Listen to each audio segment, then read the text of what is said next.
And it's fantastic to see so many people here tonight. This morning, it's not tonight, this morning, actually. And you're all, of course, very welcome to this seminar or lecture with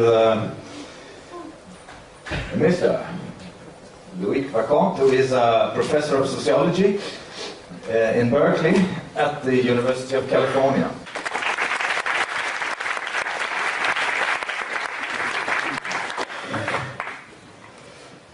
First of all, I'd like to thank Uwe and the university and the Folkets Hus here for hosting this event. I must say also I feel sort of awkward and ill at ease because with this contraption on my head, I feel like I'm an employee of a telephone company or the online service for some shop where you bought something and you're calling me to protest or to exchange the goods. Hopefully I'll be able to exchange them and give you something to your satisfaction. I especially want to thank Uwe because of his patience and persistence for making this visit possible. It's my first time in Gothenburg and it's been a wonderful visit. Last night, after I arrived from the train, he took me to this old bathhouse where I went to the gym, swam and went to the sauna, and I realized I have to do this every time I go in a city lecture. So I'll call this the Gothenburg rule now. When you invite me, you have to provide this triple play for me to be relaxed. It's especially good to be here at the People's Public Hall because it's always a privilege to speak outside of a campus and to reach an audience extending beyond your colleagues and your students. Now, there are times when social science has to be modest and careful, and this is what we call, in Thomas Kuhn's term, the time for normal science, where you need to dig deep into a small problem and elaborate methodologically and be very rigorous and narrow and technical. And then there are times when you need a little to step outside of these parameters of normal science, where you have to be intrepid, you have to take risks, you have to go beyond what we can be sure about. And I think right now we live in a period where we need a bit of intrepidity in the social sciences. We need to go beyond what we can be sure about. We need to essentially return to the big picture. In particular, return to the big picture as the classical sociologists, the Marx, the Durkheim's, and the Webers, and the Bourdieu's of the world were able to take in and to face.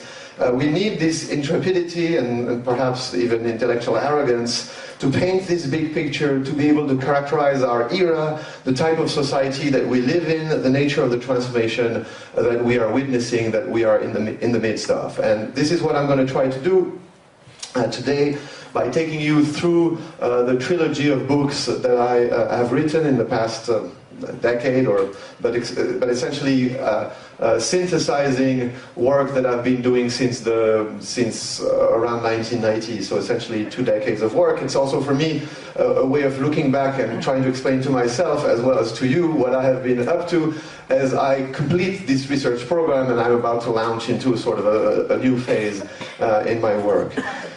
And very quickly, what I want to say is that we have exited an era that roughly we can call the century of 1880 to 1980. The long industrial, capitalist industrial 40s Keynesian era. And we all know that we have left that, but we don't know what we have gotten into yet. And so what I'm going to try to do is to provide you with my diagnosis and provide you with concepts and analytic tools to try to understand and to put together the different elements of the current social transformation, which involves the world of work, the world of the family, the world of the state, and the transformation of the city. I'm going to try to sort of piece these three or four things together to give you this picture. So, but very quickly, and you're going to see that I'm going to evoke things that you've observed in your everyday life, or that you've observed, that you've read about in the news, or that you've seen in the media that have perhaps puzzled you. And I think that every element that I'm going to list now is something that most of you will be familiar with. where I think I bring added value, hopefully, is by showing how these different elements fit together and how they're part of a single major transformation. And if I had to summarize this transformation, I would say it's the rise of the society of social insecurity, capped and managed by the neoliberal state. And I'm going to essentially move us towards a sociological characterization of neoliberalism. So I think we used to live in a society first that between 1880 and 1980, for that long century, essentially it was a society that was first anchored by what we can call Fordist wage work.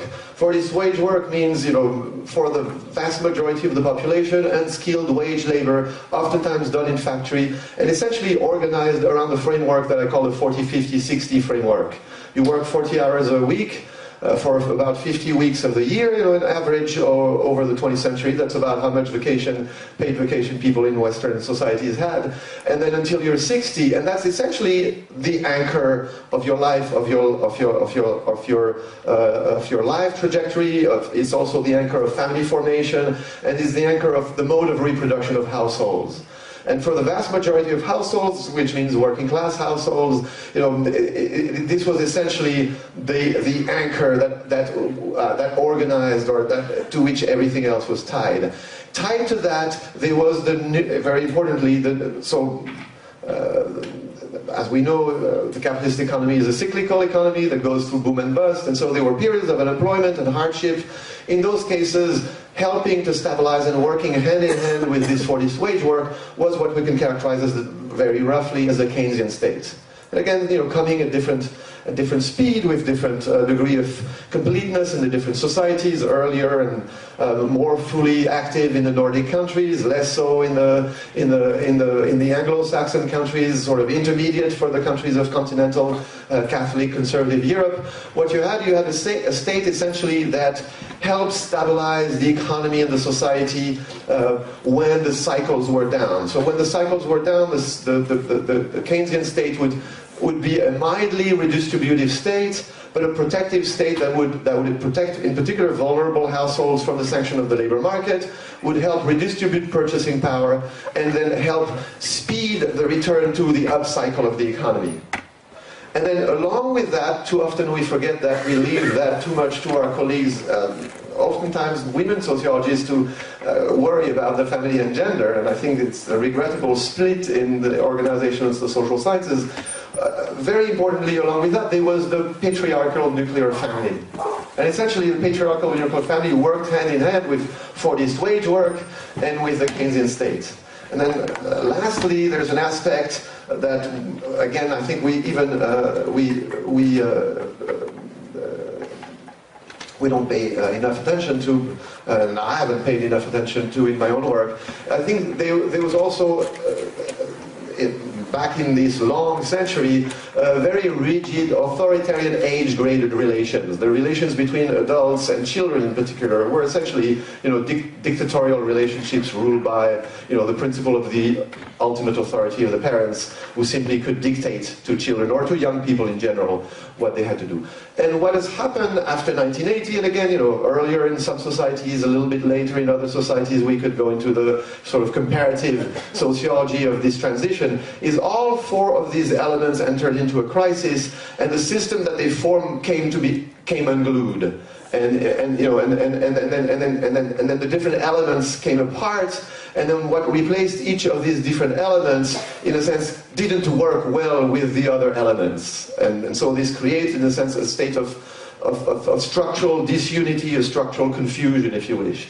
Wage work, starting and accelerating in the mid-70s, Fordist wage work was essentially replaced by a polarized occupational structure, and by, for those who are at the bottom of the class structure, by essentially either high unemployment, permanent joblessness, deproletarialization, or casualization. And essentially, the formula 40, 50, 60 wasn't replaced. That's part of the problem. It wasn't replaced by a particular formula.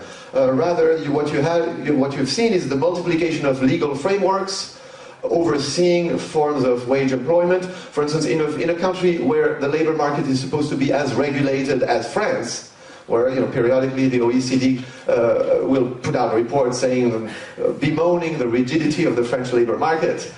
In reality, in France right now you have 24 different formulas under which you can hire wage workers. You've had the shortening and the diversification of the temporal horizon of wage workers, in particular with the rise of part-time employment and short-term contracts, where essentially you enter into the wage-labor relationship, but you no longer have this long-term framework where you can project yourself into the future, you can build a household, you can think about maybe acquiring a home and so on and so forth, because work itself has become the vector of social insecurity. Work itself, by becoming unstable, by fragmenting, the fragmentation of wage labor has brought about structural social insecurity for those at the bottom of the labor market who have nothing but, in a sense, their labor power to sell, who are, in a sense, the unskilled fractions of the post-industrial proletariat or the post-industrial working class. And so this fragmentation of wage labor has led to this, whereas the 40, 50, 60 framework used to be a vector of objective solidarity and commonality of life paths for all those who enter into wage labor now itself has become a vector of fragmentation and of diversification and of disunity among the wage earners. And I could go and elaborate this. You've had the pulverization of work relationships with the rise in particular of the extreme forms of temporary day labor, for instance, is something that has become important in most advanced societies, where being a worker now is a negative identity, not a positive identity. It used to be between 1880 and 1980, you were, as part of the 40, 50, 60 framework, you had a sense of the dignity of being part of a collective, of being the builders of the world. And essentially that positive working class identity has disappeared nearly everywhere. And it's been replaced essentially by a negative identity. If you're a wage earner without skills, that is, without credentials and the ability to compete for the protected job positions, essentially now you're not one of two things. And you can find it in the language that working class people use all over the world. In particular in the US, they use the language, I'm not a slave. I'm not a slave, or I'm not a Mexican. And essentially, it doesn't say, I am something positive. You say, I am not one of these awful things. And this is important. And so we've seen the symbolic fragmentation of the working class as we have historically known it, and as it came to form itself and to organize itself in the period 1980 to 1980. And so, alongside with the unmaking of wage labor and the fragmentation of wage labor, we've seen a transformation of the family, and I don't have to go into this, but essentially the diversification of family forms, the questioning of the official definition of families as, the married heterosexual couple and so on and so forth. So we've had since turmoil around the very definition of what counts as a family, what counts as marriage. And I think we've also had a dramatic transformation of the age-graded relationships. It used to be, that children were pets, or were in a sense, you could say, you could argue, were, the subjects of their parents, or were the subjects of adults in general. That is, you could discipline a child or an adolescent on the streets, in the public space, and so on. If he misbehaved, you could slap him, you could order him to behave, and so on and so on. That era, as you know well, I don't have children, but I observe my nieces and nephews very closely. As you know well, and I can see some smiles in the room, that era of having children who are subjects is over. Some of you might argue we have become the subjects, the parents.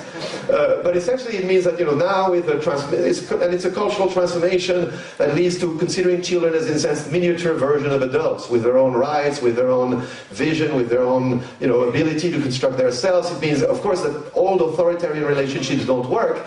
It means that this doesn't work in the family, but also it doesn't work at school. And much of the turmoil that school systems are going through has to do with the evaporation of these old authoritarian, subject relations in which children were caught, but also means that in public space, in particular, this has an influence on delinquency, as you can imagine. In public space, children or adolescents, teenagers don't feel under the generalized guardianship and oversight of the adults around them. If you see a teenager misbehaving in the streets of Gothenburg, not only can you not slap him, but if you intervene, he might even call his parents, and his parents are going to be mad not at them, but mad at you for intervening and intruding upon, you know, the sacred province of the self of that sacred being that children have become. So, and I think along with that, we need to think more about how the transformation of the relationships that we have with people at the very beginning of life and at the very end of life. So there's been this general transformation. So if you put together these, and then lastly, and it's important, it's something that I have underestimated in my own work, or I haven't sufficiently explicated. I think there's been, alongside with the dramatic transformation of wage work, the shift from forced wage work to fragmented wage labor, along with the transformation of family forms and forms of sexuality and conflicts over the definition of proper sexuality and so on and so forth, along with the transformation of age-weighted relationships, there's been the shift from a direct mode of reproduction of the working class, where it used to be that working class kids would simply be taken to the local factory by their parents and get a job. They didn't need to go through the school system, to a school-mediated mode of reproduction, to where even access to low-wage labor now requires having finished your secondary education, and may even require having some post-secondary education. And what we've seen in essentially between 1980 and today, and again, you know, earlier in some societies and a little bit later in other societies, and in some societies still not yet completed, what we've seen is the generalization of the school as the means of access to valued work position, and we've seen the generalization of schooling without the generalization of the means of being properly schooled, and without sufficiently equal distribution of cultural capital that will allow working class parents to tutor and to understand what their children are going through. And this has had a dramatic dissolving effect on the traditional forms of working class organization. Because the school system is essentially a machinery that teaches people to think of themselves as individuals. It's an extraordinarily powerful, individualizing agency that essentially leads you to see yourself as a little vessel, as a little entrepreneur of your own life. You know, you will, by your own exertion, determine your own fate, and you will be responsible for your own fate. Therefore, you shouldn't identify or worry about what's happening to others. You should worry about what's happening to you. And I think that you know, in the general rise of urban marginality and inequality and social turmoil in contemporary society, much of that turmoil comes from the experience of this generalization of schooling that has translated into great despair and distraught and, in a sense, cultural disorientation for working class kids, but has translated also in intense anxiety for middle class families. Because the middle class essentially used to have a monopoly over the school system. And essentially was guaranteed that if it sent their children to the school system, they would come out with degrees, and their degrees would guarantee a good job and a good life, and thus working class, middle class households would transmit their status safely through the school system to their children. And what has happened is that with the fragmentation of wage labor, we've seen the rise of objective social insecurity and poverty at the bottom of the class structure. But we've seen also the rise of subjective social insecurity and social anxiety in the middle reaches of the social structure, as middle-class households fear being brought down, they fear downward mobility, and they fear not being able to transmit their middle-class status to their children as the competition for schooling has increased, and as going to school and even going to the university no longer guarantees getting a job, as getting a job doesn't guarantee that this job will last. As even if this job lasts, there's no guarantee that the income will be sufficient to purchase the package of goods and services that warrant and that signify middle-class status. And so what you've had, essentially, you had a polarization of the class structure under this transformation, with rising poverty, entrenched poverty, intense objective social insecurity at the bottom, the inability to project yourself in the future, the fact that now essentially, you know, either unemployment or part-time employment or insecure employment has become the mainstay of the normal horizon of work for the unskilled fractions of the working class. But you've had great social anxiety and subjective social insecurity among the middle classes, and then at the very top you've had an astounding expansion of the life chances of those who possess what? The two forms of capital, not just one, not just economic capital, but those who possess economic and high, scarce forms, highly valued forms of cultural capital. There's been an extraordinary expansion of their life chances. I mean, if Scott Fitzgerald was coming back to observe today the life of the rich and beautiful at the top of Swedish or French or British or American society, he would be astounded. his novels just don't match the level of wealth, the level of opulence, the sense of eminence, the sense of entitlement, and the extraordinary globalization of the life chances and life space of the upper class. And and I must say, this lecture facing you is has benefited greatly from this extraordinary expansion. If you have a professional degree in a highly valued skill in the contemporary society, if you have a degree from an elite school, suddenly instead of being having your traditional career in your one line or in your one country, suddenly you have a career path and career possibilities all over the world, and you've had an extraordinary expansion. So we've had this polarization of the class structure, rising objective social insecurity at the bottom, translating into despair, and now I'm going to go into the deeper analysis of urban marginality. This social anxiety, remember, it's very important, and subjective insecurity at the middle, and this sense of entitlement and eminence, and even one could argue sort of the social secession of the globalized upper class. And so what I want to try to, I'm going to do now that I've set this overall picture is to go into the guts of some elements of this transformation, leading me at the end to come to the one element. You will have noted that I've left one element. What happened to the Keynesian state?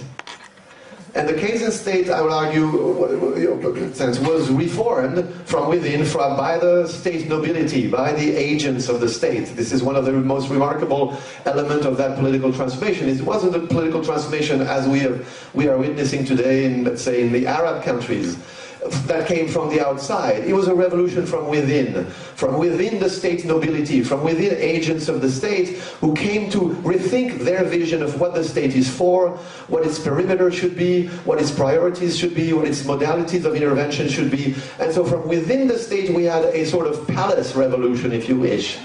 We had a palace revolution of people inside the state who decided that they would transform the state essentially from an instrument of protection to an instrument of discipline, particularly when it comes to the poor. And who then, having re-engineered the state, used the state to fashion the social space and the society in the image that they had. And this political revolution from within, this political revolution from above, is what I will characterize as neoliberalism. And I'm going to, in a sense, take us through the trilogy that essentially looks at the relationship between class transformation, and this is the relation in particular built on the market and on the labor market, and you can use a Marxist definition of class as position in the relations of production, or you can use a Weberian definition as market capacity. It doesn't make any difference in the overall diagnosis. And so what I became concerned when I wrote this trilogy about is the transformation of the relationship between class transformation on the one hand, ethnic division. Now, ethnicity is forms of classification and stratification that are rooted in social estimations of honor. So here we have a material hierarchy based in position in the relations of production, market capacity, and here we have a symbolic hierarchy based on the gaze, based on how we perceive people to be, how good we perceive them to be, how similar to us do we perceive them to be. And ethnicity comes in multiple variants. There you have, historically, ethnicity arises as essentially we are part of the same religion. So you have ethno-religious identity, then you have ethno-linguistic identity, then you have this invention of this notion of the nation, you have ethno-national identity, and somewhat simultaneous to that you have the invention of ethno-racial identity, the idea that the biology, the people's physical makeup determine them to be in different categories. But essentially all of these ethno-national, ethno-racial, ethno-linguistic, ethno-regional, they're all gradations of honor in social estimation of honor in the definition given by Max Weber. And so what I came to be interested in and how this started, I landed in Chicago and I was faced with the reality of the black ghetto right at my doorstep, and I became puzzled in how it is that people can live in this universe and what is this universe about, and how can I understand the transformation of the class structure of Black American society after the 1960s and continued racial separation and division of American society. And so it started out as an inquiry into the transmission of the ghetto after the 60s, and the ghetto being the territory of relegation par excellence of American society, that is the neighborhood that is positioned at the bottom of the system of places. Then I wanted to compare its evolution to the neighborhoods that are also the neighborhoods at the bottom of the system of places in the Western European city. And these I would call classical working class territories. The working class territories of the urban periphery, in a sense, are the structural analog to the Black American ghetto. And so I compared these working class territories, and I took the case of the banlieue of France, these territories of these declining, traditionally working class areas, turning into immigrant areas, either in reality or in perception, and who are not only stigmatized in public discourse, but are also the site of the turmoil, including, as you know very well, the 2005 wave of rioting that lasted 3 weeks. But that essentially was only a temporal compression and a spatial expansion of a pattern of rioting that had existed for 20 years. And so I wanted to understand the social transmission of the ghetto and compare it here what we have is essentially the collapse of the Black American ghetto and its replacement by a dual structure of segregated black middle class neighborhoods at the top and what I call the hyper ghetto at the bottom. And if I have more time, and we can return to that diagnosis. But essentially, it's arguing that the ghetto has collapsed as a social form and has been replaced by this new socio-spatial contraption, of which the hyper ghetto, doubly segregated by race and class, and now a territory emptied of its economic function, no longer serving to extract black labor for the industrial economy, and no longer having its complement of communal institutions to protect its residents in a separate city that blacks were running of their own, the black city within the white, and essentially where the communal institutions are replaced by the social control institutions of the state, and in particular the penetration of the penal state.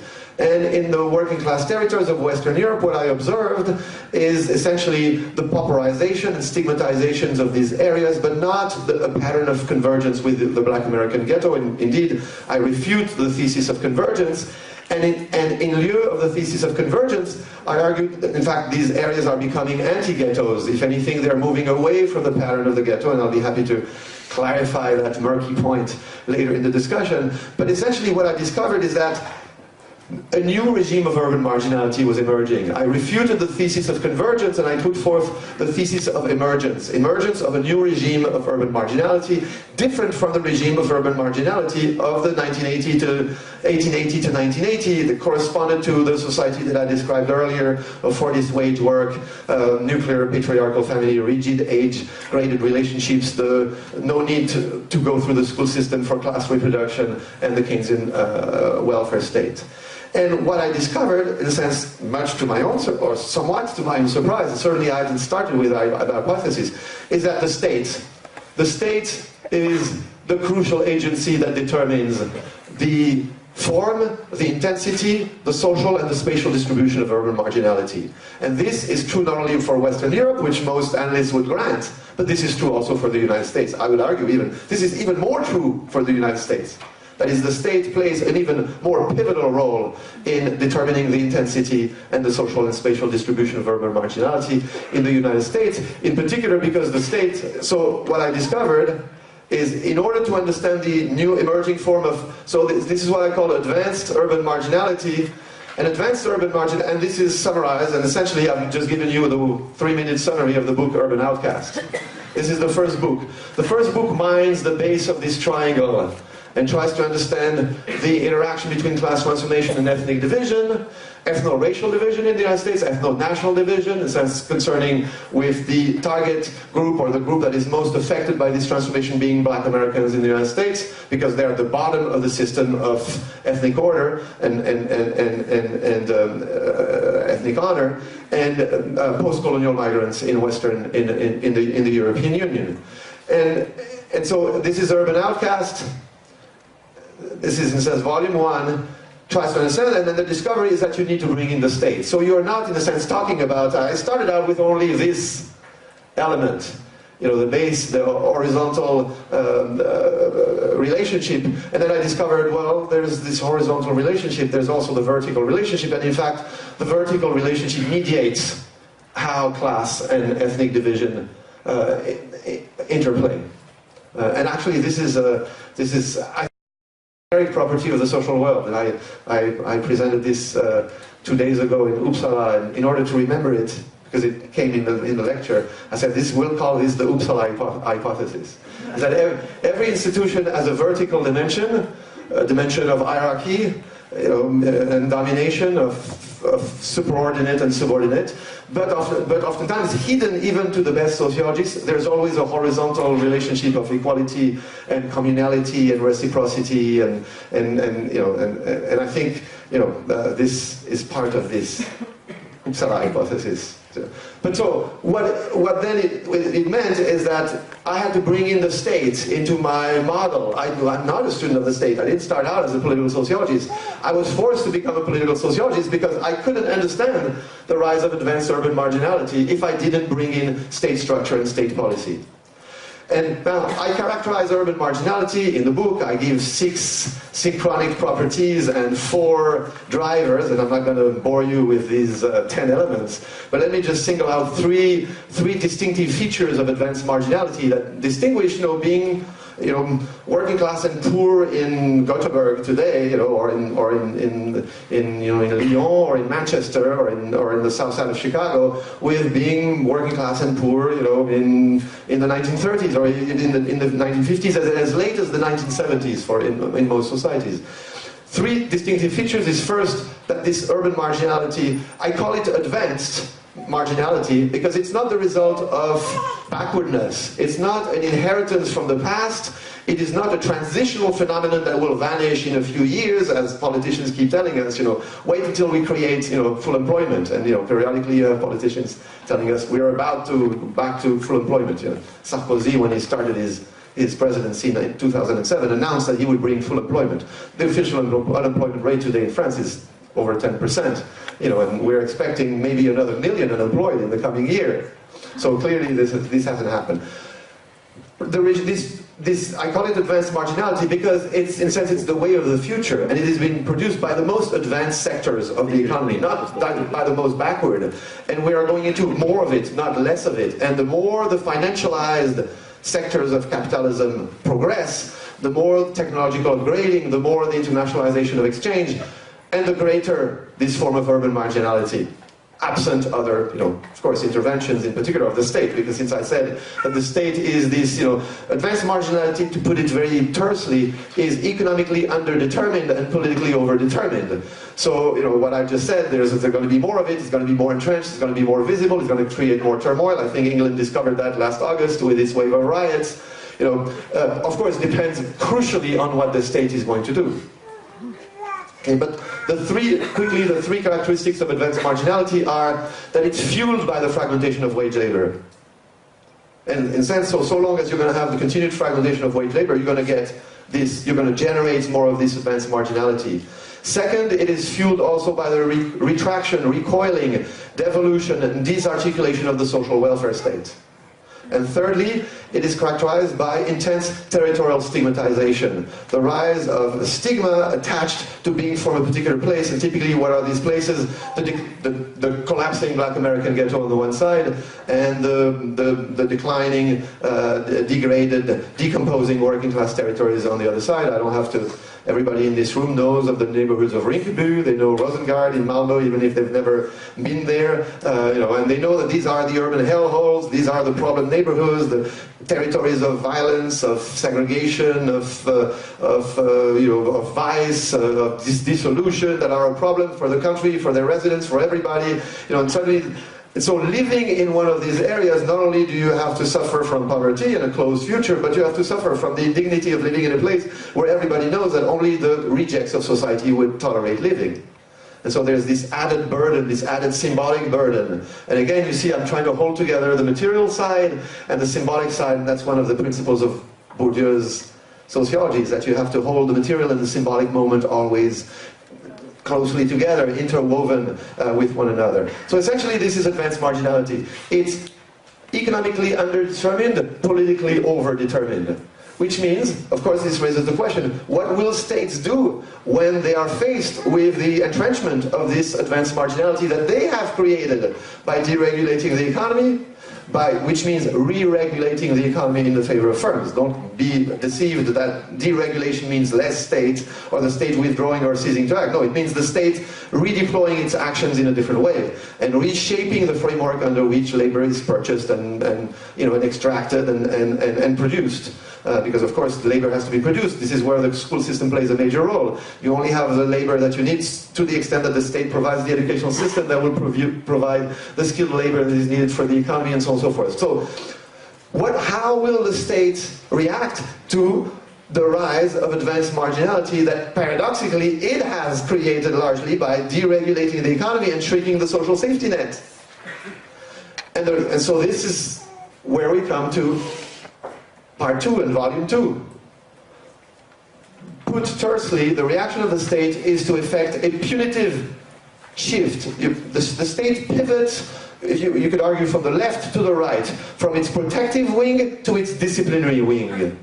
And this pivoting, this punitive turn, is effected in both realms of the state, or what with Bourdieu we'd call both hands of the state. In Bourdieu's framework, there's the left hand of the state is the protective side of the state. It's the Ministry of Labor that regulates employment.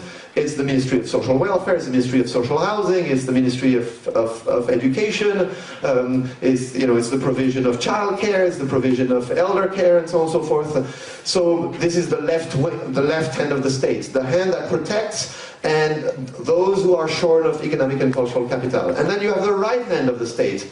And in Bourdieu's model, the right hand of the state is incarnated by the Ministry of the Economy and the Ministry of the Budget, or the Treasury, which imposes new, stiff budget discipline on the left hand of the state, and then says, you are spending too much money, and you are spoiling people. You must shrink your protective net so that people will compete and enter in this new economy that requires these rational agents that will now be on the competitive system of exchanges. And so what we see is a shift from the left hand to the right hand of the state.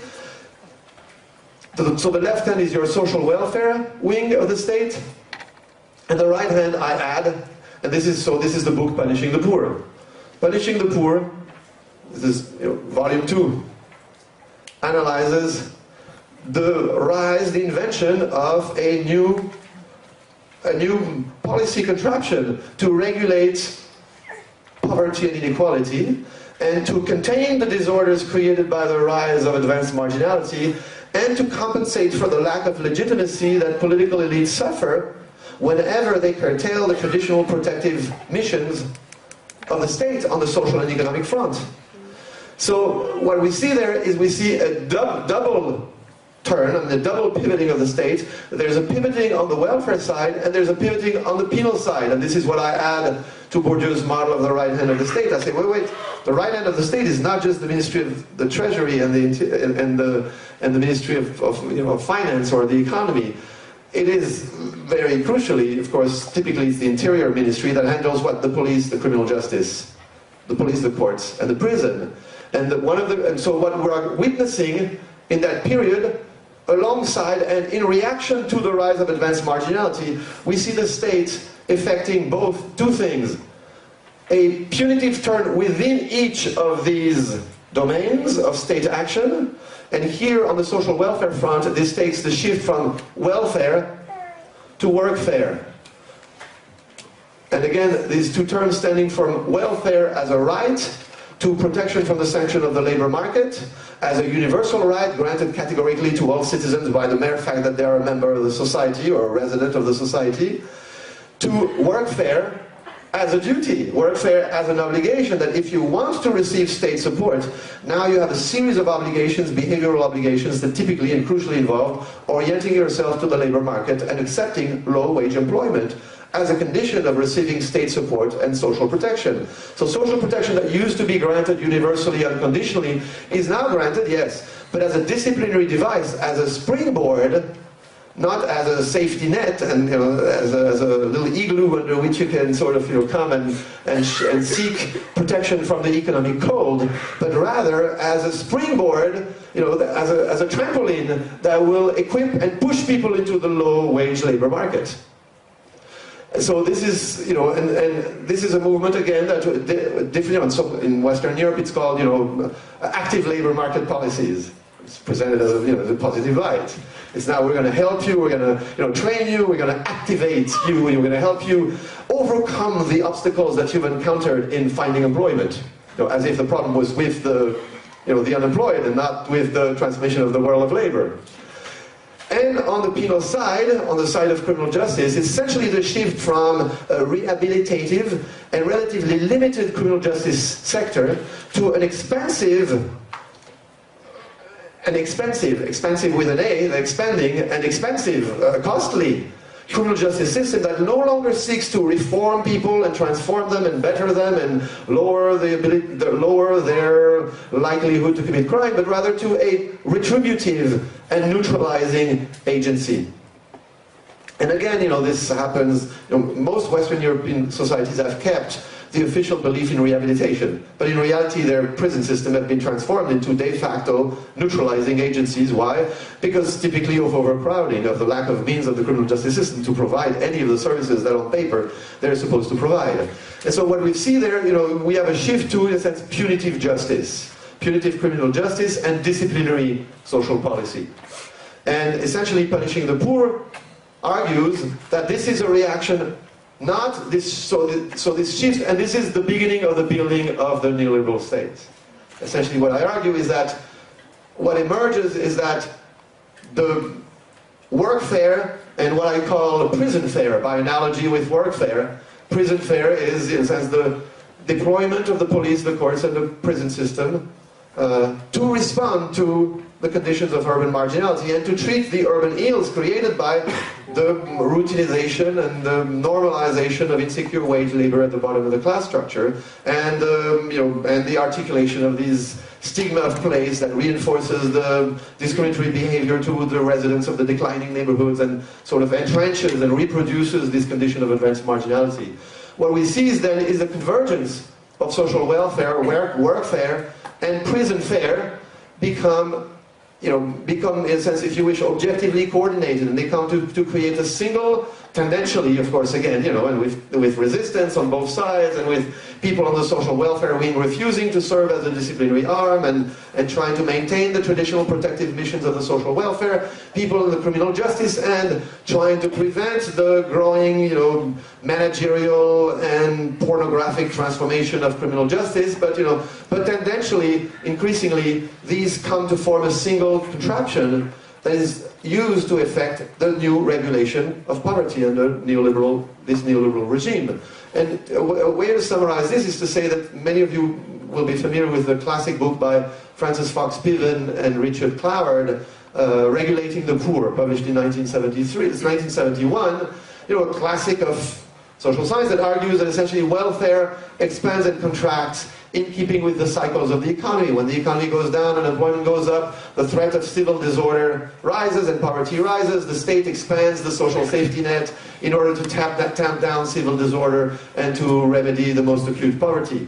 When the economy picks up and the labor market tightens, then you must push people into the labor market so welfare contracts so that people will take the jobs that now become available and will no longer receive income support from the state. And I argue that this model works very well for the period 1880-1980, roughly, in a sense. It corresponds to the Keynesian Fordist regime.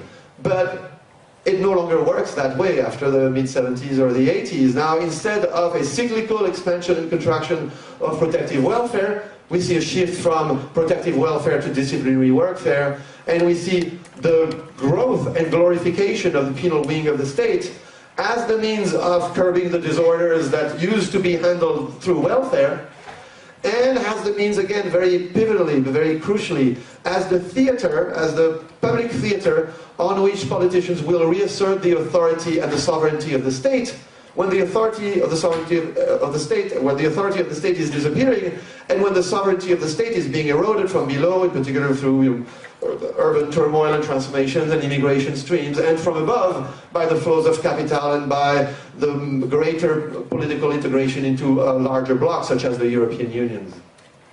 And so essentially punishing the poor makes three arguments, and I have prepared a 20-page paper that I haven't yet gotten to the first page. And I think I'm not going to use much of what I prepared. Again, that goes, useless labor. But essentially, what I argue is that I make three core arguments in punishing the poor. And actually, let me give you the end of the triangle because you're probably worrying. So essentially, this is Urban Outcast. This is volume 2. Says how was the state transformed? And so, as you can see, this is transformation of state policies, which means the categories, the discourses used to justify, to talk about the state. It means also the actions of the state. It means, of course, a shift in personnel, a shift in budget. It means also, eventually, a shift in the very architecture of the state. And this is why I argue this transformation of the state, this re-engineering of the Leviathan, is not a response to rising criminal insecurity or rising crime. It's a response to rising social insecurity. And it is a much broader transformation than just poverty policy. It's really re-engineering the invention of the neoliberal Leviathan, which will be quite a different animal than the state as we used to know it in between 1880 and 1980. And now let me, so essentially punishing the poor stresses and mines that triangle, but also shows that it's very important that to the degree that you have, now let's bring in the third element of the triangle, ethno-racial division, or ethno-national division. To the degree that you have a population that people think of this population in sharply divided categories, as this division is rigid, is highly visible, is highly salient, and that there's a lack of mutual identification between the categories, in particular measurable, for instance, in the intermarriage rates or in the ability to cross these ethnic boundaries. So of course, if you have a very rigid system, such as the ethno-racial categorization system of the United States, which is based not on phenotype, but on descent, where you are black not because of your skin color, you are black because you're the descendant of a person who was black before you. That is, who was brought to the U.S. territory under bondage. You are dishonored by that initial condition, and that dishonor or that lesser honor will continue for generations on end. It doesn't matter how many times you intermarry, by virtue of the principle of hypodescent that assigns the children of mixed unions to the lower category. That is, it doesn't matter how many white ancestors you have, so long as you have a black ancestor, you remain black. So this is a very sharp division in the case of the United States because it is not porous. There is no possibility of crossing that boundary. And it's highly salient, and it's inscribed in the objectivity of physical space in segregated neighborhoods. It's inscribed in the objectivity of separate organizations. You have the NAACP and the Urban League who cater to the needs of the black population. Then you have other organizations that cater to the needs of the other population. You have a state whose very structure is organized along, or whose very structures is the legacy of this ethno-racial division. For instance, many people do not know that the very peculiar system under which Americans elect their president, the Electoral College, is issued out of a constitutional compromise to allow the South to continue to have slavery, even as the country proclaimed democracy.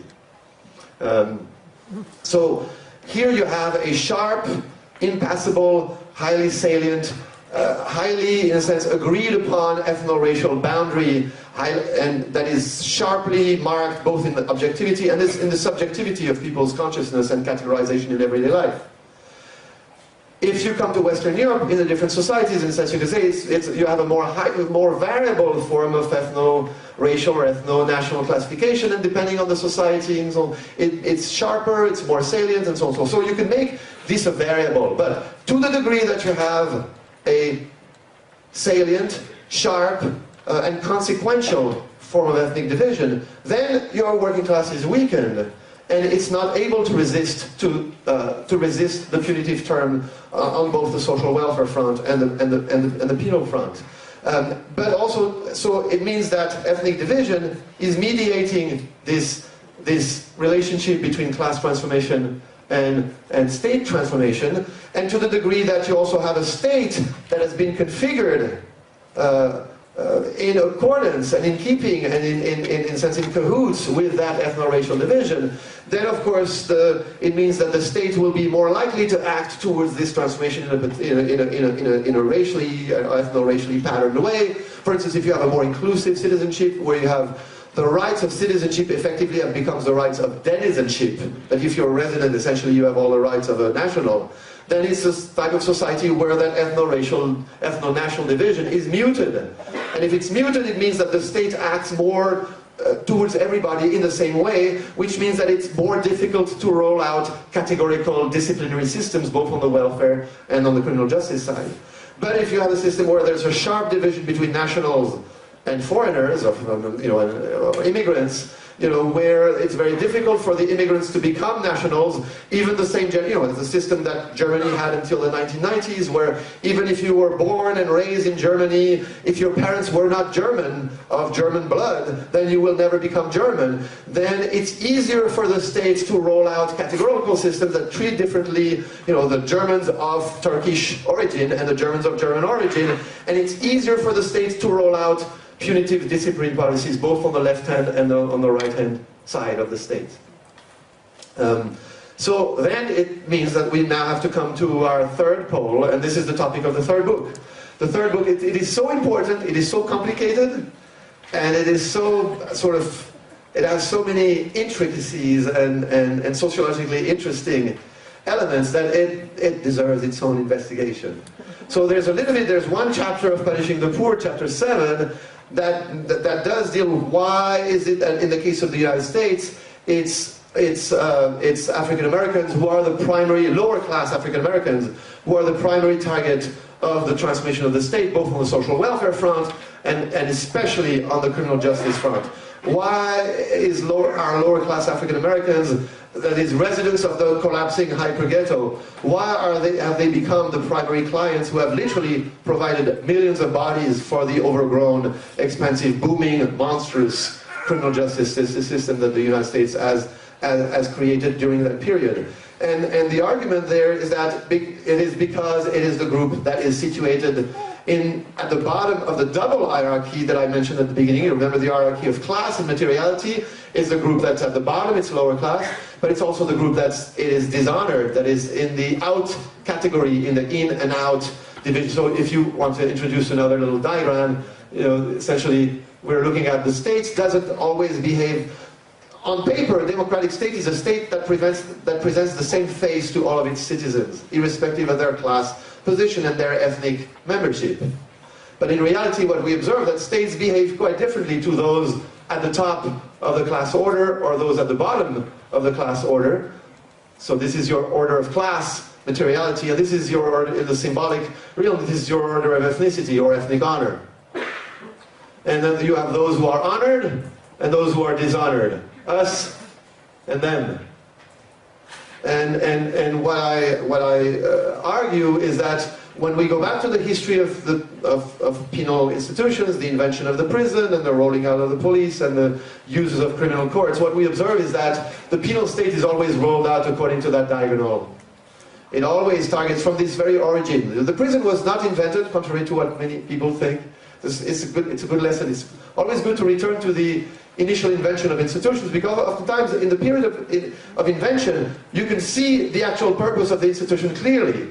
Then this purpose becomes overlaid with new discourses, with new transformations, with new justifications, as experts grow and specialists grow inside the state that explain what they do and so on. And then later, decades or centuries later, there's a completely different justification for the activities of that institution. You go back to the origins in the 16th century, the long 16th century, and you will discover that when the prison was invented, the Bridewell of London, l'Hôpital Général de Paris, the Zuchthaus of Amsterdam in the late 16th century, what you observe is that the prison wasn't invented to deal with crime, it was invented to deal with urban marginality. It was intended to resolve what was known then in London as the problem of the sturdy beggar. The sturdy beggar, meaning an able-bodied adult who is begging on the street, who should be working. But you know what? There isn't any work for them. Why? Because wage labor hasn't even been yet invented. But the feudal society has collapsed, and these people no longer have a position in the rural economy. So they're migrating into the cities. This is the first burst of commercial capitalist industrialization in Western Europe, in the cities of northern Germany and then the Netherlands, and England. It's the Manchester, the Bremen, and the Amsterdams of the world, and in Paris. And so it's not by happenstance that you see the first prisons emerging, not to tackle crime, but to tackle the idleness of the new, insecure, detached poor. So detached and disreputable, because if you were part of the local community, you had an attachment to a household or to a group, then you were protected from the intervention of the criminal justice system, because then you were disciplined by the traditional social control system of family and and neighborhood and guild and city authority. But if you were detached, you came from another village, from another city, you were suddenly found yourself in Bremen, on the streets, then for you there was this new contraption that was invented, the prison, invented to manage urban marginality. And now note, importantly, so this is what I call the vector of penalization. It always goes from, the authority is at the top left-hand side, among those of the upper class who are ethnically honored or who are full members of the society. Indeed, they run the society. They are building the state. And they are building a state in the 16th century that invents this contraption that will target those who are at the bottom of the order of class and the order of honor, those who are detached, not us, not members of our community, and who are poor. And they are building a state and creating two inventions in the long 16th century. They are building, and it's not by happenstance, against my thesis, it's not by happenstance, this happens at the same time. The 16th century is also the period where the first poor laws are passed, and where there's a shift from religious and local forms of welfare and poor support to the emergence of essentially poor relief as an official institution. And in particular, as a secular institution that is now going to be the responsibility of the state to provide some degree of the early version of welfare. And my argument is that it's not. Just as in the 16th century we've seen the concurrent invention of new forms of state activity, a new perimeter, new institutions of the state, providing poor relief and providing punishment for the disreputable detached poor. Similarly, in the late 20th century, early 21st century, we see the reinvention of a state that revamped both its social welfare policy and its criminal justice policy to retool itself to deal with the changing forms of urban marginality. So, in a sense, it is at the end of the 20th century, as in the end of the 16th century. What we're seeing there, 16th century, this is the birth of the early modern state. This is the beginnings of the invention of the Leviathan. Late 20th century, early 21st century, this is the beginnings of the invention of this new neoliberal Leviathan.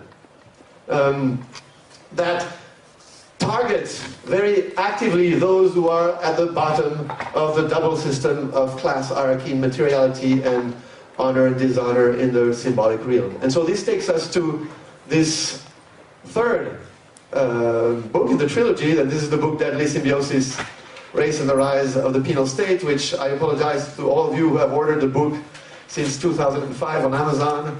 It's still not in print, because I withdrew it when I realized it was more complicated than I could explain in that version of the book.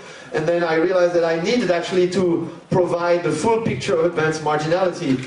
And then the initial transformation, the initial invention of the government of social insecurity, so that the reader would have an idea of what is the animal that is being chased, and what it is being chased with what instrument, to understand fully how racial divisions impact the transformation of the state, how to the degree that you have an ethnically, ethno-nationally, ethno-racially divided population, it facilitates, it accelerates, it intensifies, it lubricates the shift from protective welfare to punitive workfare, and it also lubricates, intensifies, expands, justifies the shift from sort of a moderately sized, rehabilitative criminal justice system to a punitive, neutralizing, retributive criminal justice system.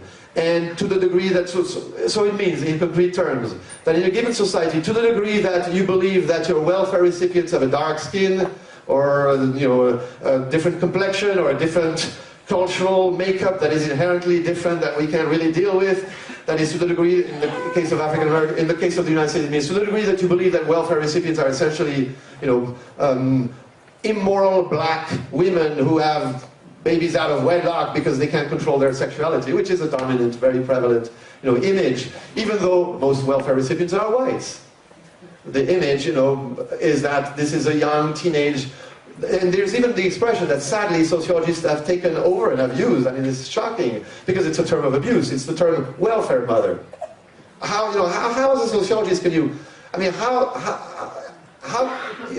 unconscious can you be of your duty to be a rigorous analyst of the social world that you are taking over a folk category that serves as a term of abuse to designate and to castigate a particular subsector of the population. You should be analyzed the process whereby the category of welfare mother is invented and not use that as your analytic category. Because nobody talks about stock market divorcees. In the case of men who are very wealthy and who are divorced, who are not taking care of their children and yet are making tons of money on the stock market. In fact, you laughed when I said stock market divorcee. But you didn't laugh when I said welfare mother, which shows that even in Sweden, in a sense, there is this sort of, this category that somehow I see that you believe your welfare recipients are the social consciousness, people who are inherently different from you and me. Then it is not only easier, it is politically profitable for state managers to propose policies that will target these groups and target to discipline them rather than protect and help them. That make these groups part of the problem and not, in a sense, the victims or the ones who have to suffer from this overall transformation. To the degree that you believe that your criminals are persons who come from the outside, persons who are different from you and me, phenotypically, culturally, then it's also easier to roll out particular policies. Yes, 2 days ago, the Minister of the Interior of Nicolas Sarkozy, the sinister Guéant, made his annual presentation. Oh, this is interesting because it brings us back to the penal state. He made his annual presentation of the official figures of criminality and of crime trends, which have become a political show. It didn't used to happen. I mean, 20 years ago, no Minister of the Interior in continental Europe would present, would make a TV show with a special press conference with graphs and and video and so on and so forth to present the annual figure of crime. Why has this happened? It has happened because now presenting the action of the state on the law and order front has become a major element of political theater, a way of asserting the authority of the state. And yesterday, 2 days ago, was the last time that Sarkozy's Minister of the Interior has presented these figures. They were not very good. In particular, there's a very significant increase in burglary. And so the explanation was that this anomalous development, so the official line was that crime has decreased for the 7th year in a row, decreased by 0.01%. And it's decreased only because they massage the numbers so that they change the statistic every year so that they can show that crime is going down, which means what? That the state is acting, the state is active, the state is tamping its authority on the ground, at ground level. It's really tamping down, it hasn't exactly tamped down white-collar crime and corporate crime, particularly financial crime that led the whole world economy to go into the ditch in 2008. But it's handling street crime. Proof, we have the statistics. Let us make a show that essentially is showing the sovereign state, the sovereign neoliberal Leviathan in action. So here his show was disrupted by the fact that he had to explain this anomaly of the 15% rise in burglary. And the explanation was it's a brand new phenomenon that has emerged this year that is due to the intrusion of organized gangs coming from Eastern Europe, who somehow travel all the way to the small cities of rural France to burglarize people. I mean, this is one of the top officials of the French government is serving you this ridiculous tale. That who is it? It's the foreigners. It's them. And then of course immediately announced a whole series of special measures that we're going to cooperate with Romanian and Bulgarian police, and we're going to have these special measures that will allow us to deport them quicker. Essentially, we're going to breach their rights as European citizens so that we can handle them quickly and so that we can get rid of the problem that is created by them, the outsiders. Those at the bottom of the double hierarchy of class and honor. And this serves to reaffirm the authority and the capacity of the state to act. So in this third volume, I do two things. In the sense, you can say, well, in a diagram like this, you have a double relationship. You have to understand how racial division impacts, facilitates, intensifies the punitive shift on the social welfare and the criminal justice front, and the meshing of those two elements of the double regulation of advanced marginality in the society of social insecurity. But then the more tricky part is to understand how the transmission of the state in turn remakes race, remakes ethnicity, remakes ethno-national and ethno-racial division. And here the connection it's a deeper connection. There's a much deeper connection between penality, which is the set of categories of institutions and practices and representations that have to do with punishment. There's a much deeper relationship between penality and race. Race is essentially then meets the eye. In particular, it's not simply due to the fact that there's supposedly a higher crime rate, this is a vulnerable population and so on. But essentially, race is a particular subtype of ethnicity that I call denegated ethnicity. It's a form of ethnicity that is a cultural and historical division based on gradations of honor that portrays itself as not ethnic. It portrays itself as rooted in biology, as rooted in the necessities of biology rather than the accidents of history and culture. And so it's a form of ethnicity that tells you, I'm not ethnic. So it's denegated ethnicity. It's a subtype of ethnicity that is bizarre for that. And so it's particularly difficult to understand, and I think the social sciences have done themselves a great disservice when they've introduced this inane and completely illogical division between race and ethnicity. Because you don't need a concept of race and ethnicity. The second you introduce division between race and ethnicity, you're saying race is sociologically, constitutively something different from ethnicity. We need one framework to understand one, another framework to understand the other. You are participating into the collective belief that race actually exists and is this fundamentally different entity than ethnicity or nation or religion or linguistic-based differences, and you're actually reproducing, entrenching the very phenomenon you should be analyzing. Thus, and the inane division between race and ethnicity in your own courses, in your own writing, in your own thinking, and understand race as a subtype of ethnicity that is highly peculiar because it pretends not to be ethnic. It is denegated ethnicity, but essentially race is a form of ethnicity that entails dishonor, that entails a blemish, that entails, a discrediting. Those who are in that category are constitutively and a priori believed to be somehow lacking, inferior, not part of us. And what is penality? Penality is that form of branding that the state uses to inflict dishonor on the citizens, on the members of the collectivity who have violated a core rule, and therefore are sanctioned by the criminal justice system, and are set aside either for a while or forever, and deemed in a sense lesser beings, lesser citizens. So penality is a form of state-mandated dishonor. And race is a sort of society, an outgrowth of social processes of establishing dishonor. And so there's a in Weberian terms, a sort of an elective affinity with racialization and penalization. That is a deep one because both are institutions premised on dishonoring those who are racialized, dishonoring those who are punished. So this is essentially the third element of the trilogy, and how I'm going to wrap this up so that it makes it interesting. Oh, yes, one last argument. Then, in a sense, having resolved or having set this agenda and having provided, so here I provided a set of concepts to try to understand what is going on. I put forth the notion of advanced marginality, and I try to characterize this regime. I explicate what a ghetto is, and this is the book, The Two Faces of the Ghetto, that for those of you, since Nordic people read German very often, these scholars, you can read it. It's beautifully titled book in German. You can have this. Unfortunately, in the English language version, it doesn't have this beautiful reading. It's Das Janusgesicht des Ghettos. The two faces, the Janus-faced institution of the ghetto.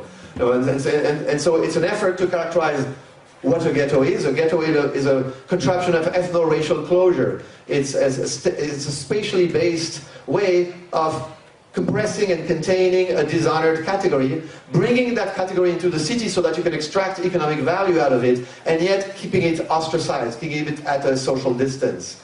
And so the ghetto is this contraption that allows for the economic extraction and social ostracization of a stigmatized category, is a very distinct social formation. When it collapses, it leads on the one side to the hyper-ghetto, and in the case of the working class territory, I forged the concept of anti-ghetto to show how these working class territories are evolving in a direction opposite to that of the ghetto. There are neighborhoods that are becoming more ethnically heterogeneous, not more ethnically homogeneous. Foreigners in Western Europe are becoming more dispersed throughout the national territory, including in Sweden, including in Gothenburg. In fact, there's a terrific thesis and paper by Oza Bromo.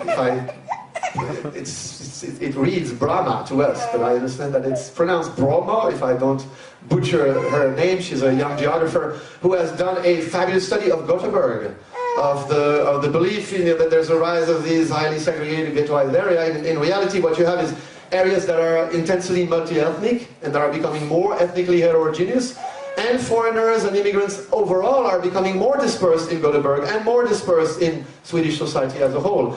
These neighborhoods also are not becoming the incubators of more organizations for the group and by the group. They are being emptied of their organizations. These neighborhoods don't have impassable boundaries. On the contrary, those who succeed and rise in the class structure, whatever their ethnicity, leave the neighborhood immediately. And these neighborhoods fail to produce a collective identity. In each of these 5 respects, they are antinomic to a ghetto, because when a neighborhood becomes ghettoized, it becomes more ethnically homogeneous, it corrals more and more of the members of the particular category that's being ghettoized. In the neighborhood, the group that is corralled there will create more and more organizations, so you will see a rise in organizational density. The boundaries of the neighborhood become impassable, and because they are corralled in this neighborhood and have their own organizations, the population stigmatized and ghettoized will then produce a collective identity. And what we're seeing in Western Europe is exactly the opposite. As I call these neighborhoods that are becoming pauperized and stigmatized, anti-ghetto. So I forged this concept of advanced marginality, ghetto, hyper-ghetto, anti-ghetto. Here I introduce the notion of prison fare, and I show how penalization is a response to social insecurity, not criminal insecurity. I show that we need to think of social welfare and criminal justice policy as 2 variants of poverty policy. Why? Because historically they were invented together for the same purpose, because they target the same population, and because increasingly they use the same techniques. And so if I have a message from people in the room who study social welfare, who typically don't talk to people who study crime and punishment, and a message to people who study crime and punishment, who typically don't talk to their colleagues who study social welfare, I'd say people who study welfare and people who study criminal justice, unite. You have nothing to lose but your intellectual change. And you will gain enormous analytic and empirical mileage when you realize that in the same household where the women receive welfare, it is the man of these women, that it is the boyfriend, it is the son, it is the brother of these women who are also the ones who are involved with the police and who end up being caught by the courts and sometimes being sent to prison. And the third element is what I will close with, is, if I could turn this, can I turn this blackboard? Yes. Well, maybe not. Maybe in the abstract I can, but I'll try to draw the little diagram on the side, because I want to keep these for the questions. If it's not whiteboard on the backside as well. It's wings. Here we go. Now I come to the conclusion, which is this leads me to sort of put forward somewhat gingerly, because I don't think I'm that good of a political sociologist, and I think I'm sort of stepping beyond where I feel confident that I can affirm this, but this leads me to put forth a sociological characterization of neoliberalism. And in particular, to make, first of all, the argument that neoliberalism is not an economic project, it is a political project.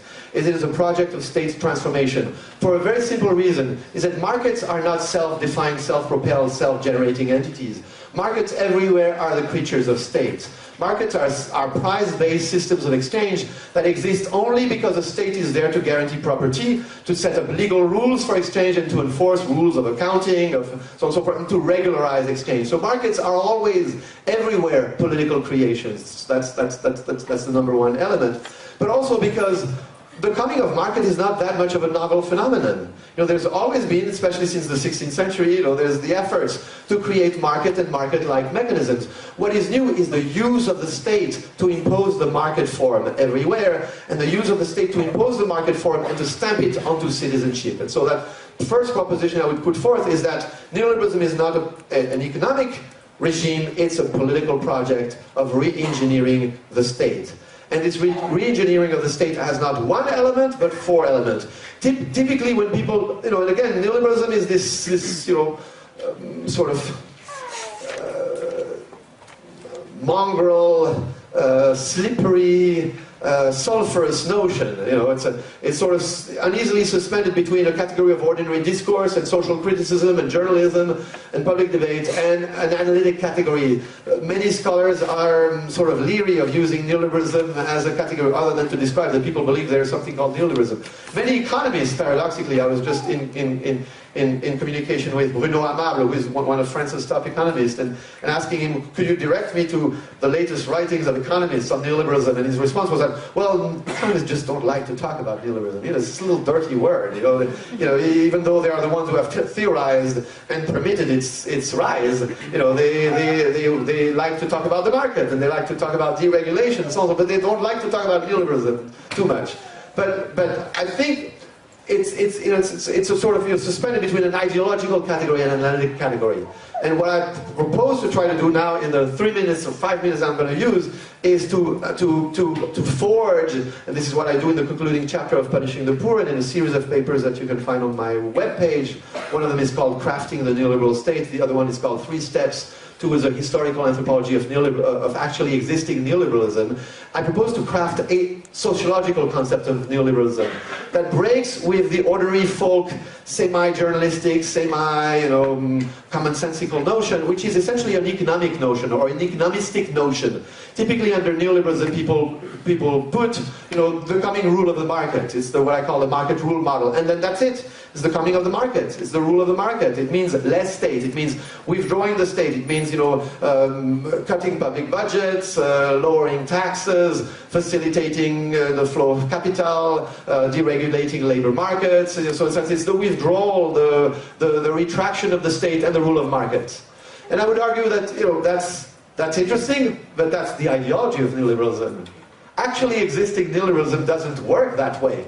When that discourse or when that program is implemented, so what we can call commodification, generically, that is a transformation of everything into a merchandise, into a commodity that will impose market, or I prefer the expression market-like mechanisms, because many suppose markets, like for instance the financial market is not a market as neoclassical theory proposes.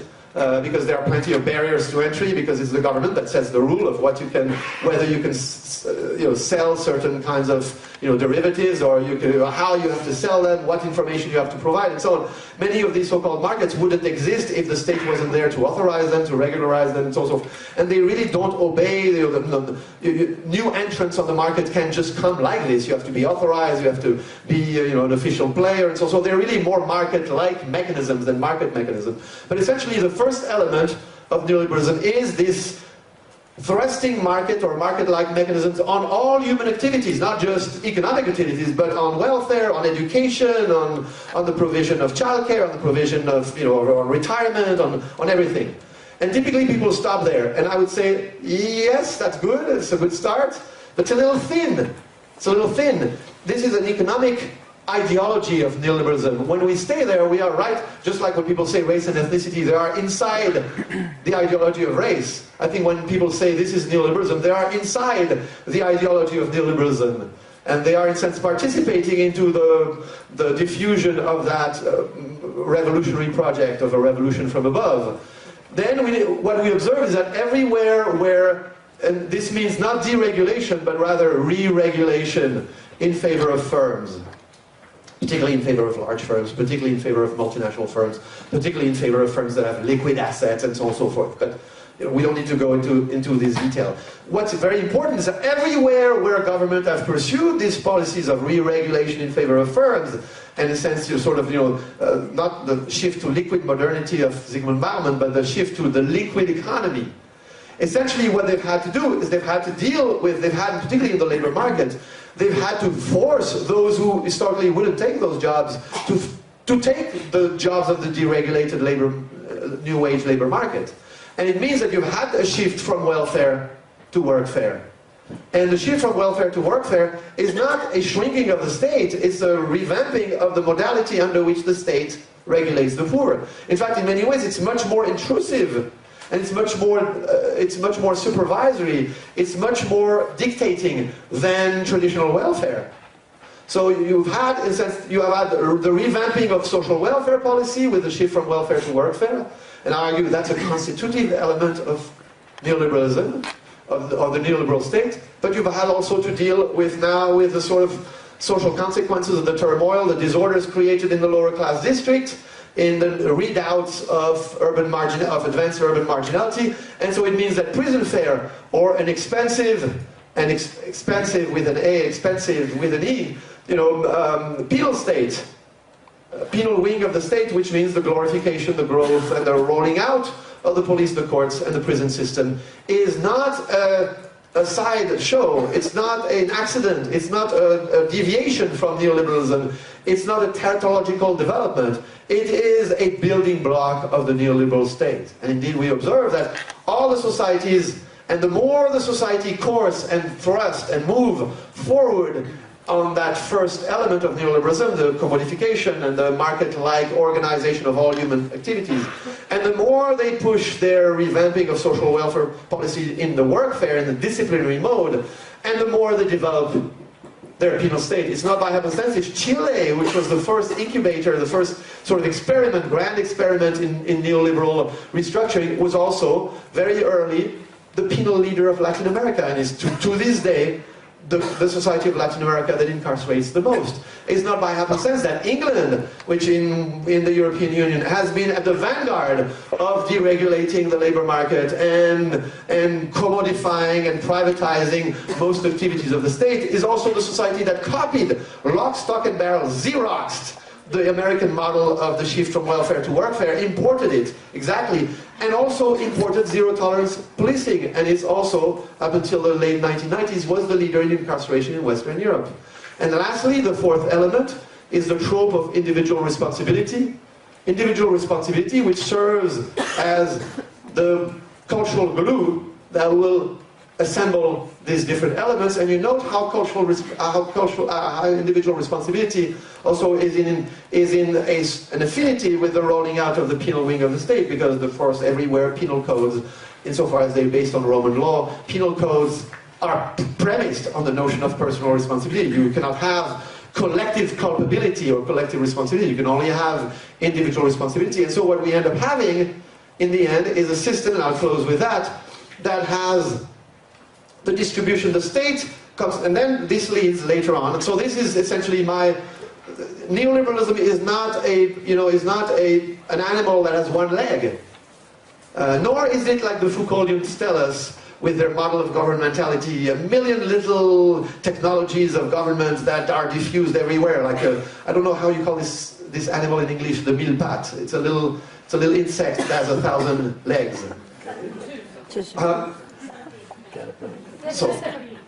So you can find the Swedish equivalent. So neoliberalism is neither a one-leg animal, nor this 1,000-leg little insect that's going everywhere. It is a quadruped. It is an institutional quadruped that walks on these 4 legs. And everywhere, I argue, or at least you can use the framework to then compare the evolution of the Swedish state, the evolution of the German state, the evolution of the South African state, the evolution of the Argentine state, the evolution of the United States, federal, local, state, and city government. You can use this framework to see to what degree do we see these 4 elements arising, and to what degree are they forming the building blocks of the neoliberal leviathan that work together and that constitute a coherent ensemble for the new regulation of advanced marginality at the bottom, expanding social inequality in the middle. Assuaging, now note, and maybe I'll close with that and I'll skip that, gets too complicated, although it's jazzy, it's my preferred part that I prefer, so I'm going to be tempted to still stick it in maybe in the discussion. But note how, for instance, I mentioned, remember that in contemporary society is a society of advanced social insecurity and of resurging inequality, that the middle class is very anxious. It's very anxious of falling down, of being downwardly mobile. If you lose your job, maybe your wife will leave you. If your wife you lose your housing. If you lose your housing, you'll find yourself on the streets. Now, a remarkable statistic, in French society, 85% of the French, according to a recent poll, fear becoming homeless. Now, this is a grotesque statistic because, the probability, the objective probability that they will become homeless is probably of the order of 1/1000%. I mean, it's the homeless population, as large as it has grown, is still a tiny population, and it's essentially recruited from the very, very bottom, the more marginal sectors of the working class. And yet, the fear of becoming homeless is widespread. The fear, because in a sense, the homeless has become the physical embodiment of the fear of downward mobility and the social fall. And so the middle class is greatly anxious.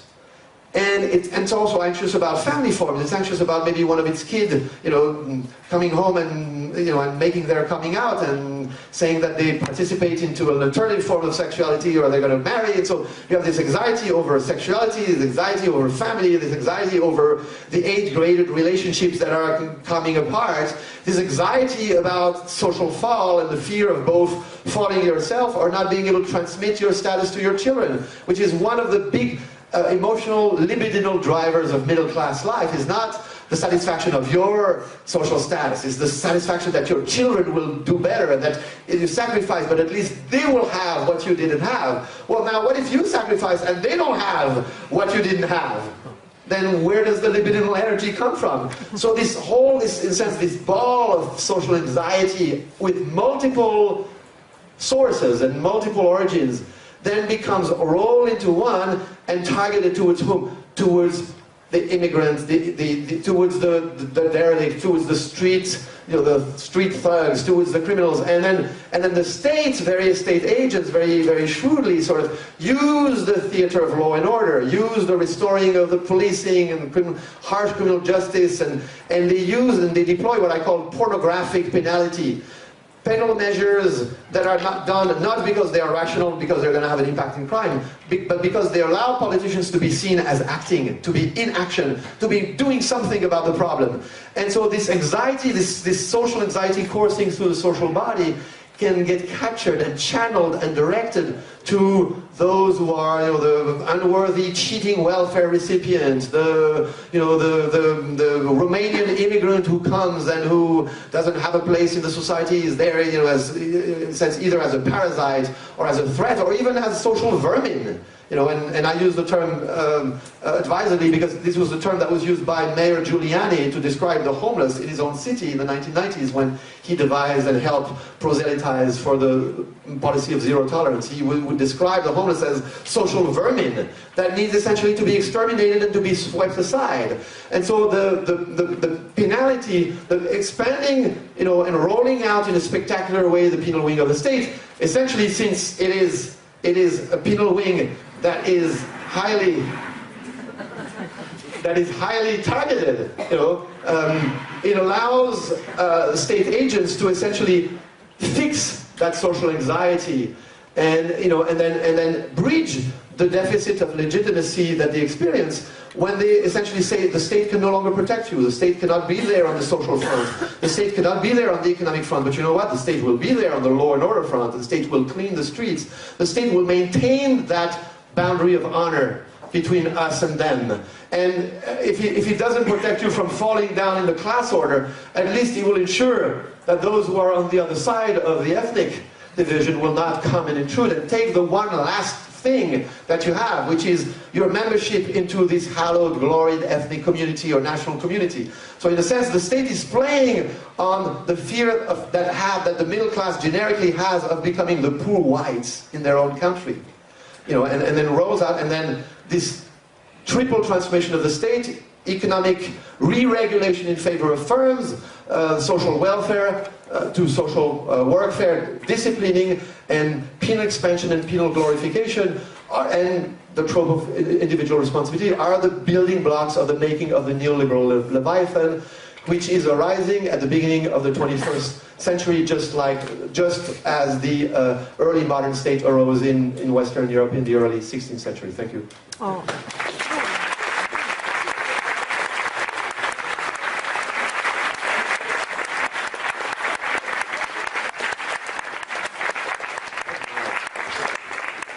Thank you very much.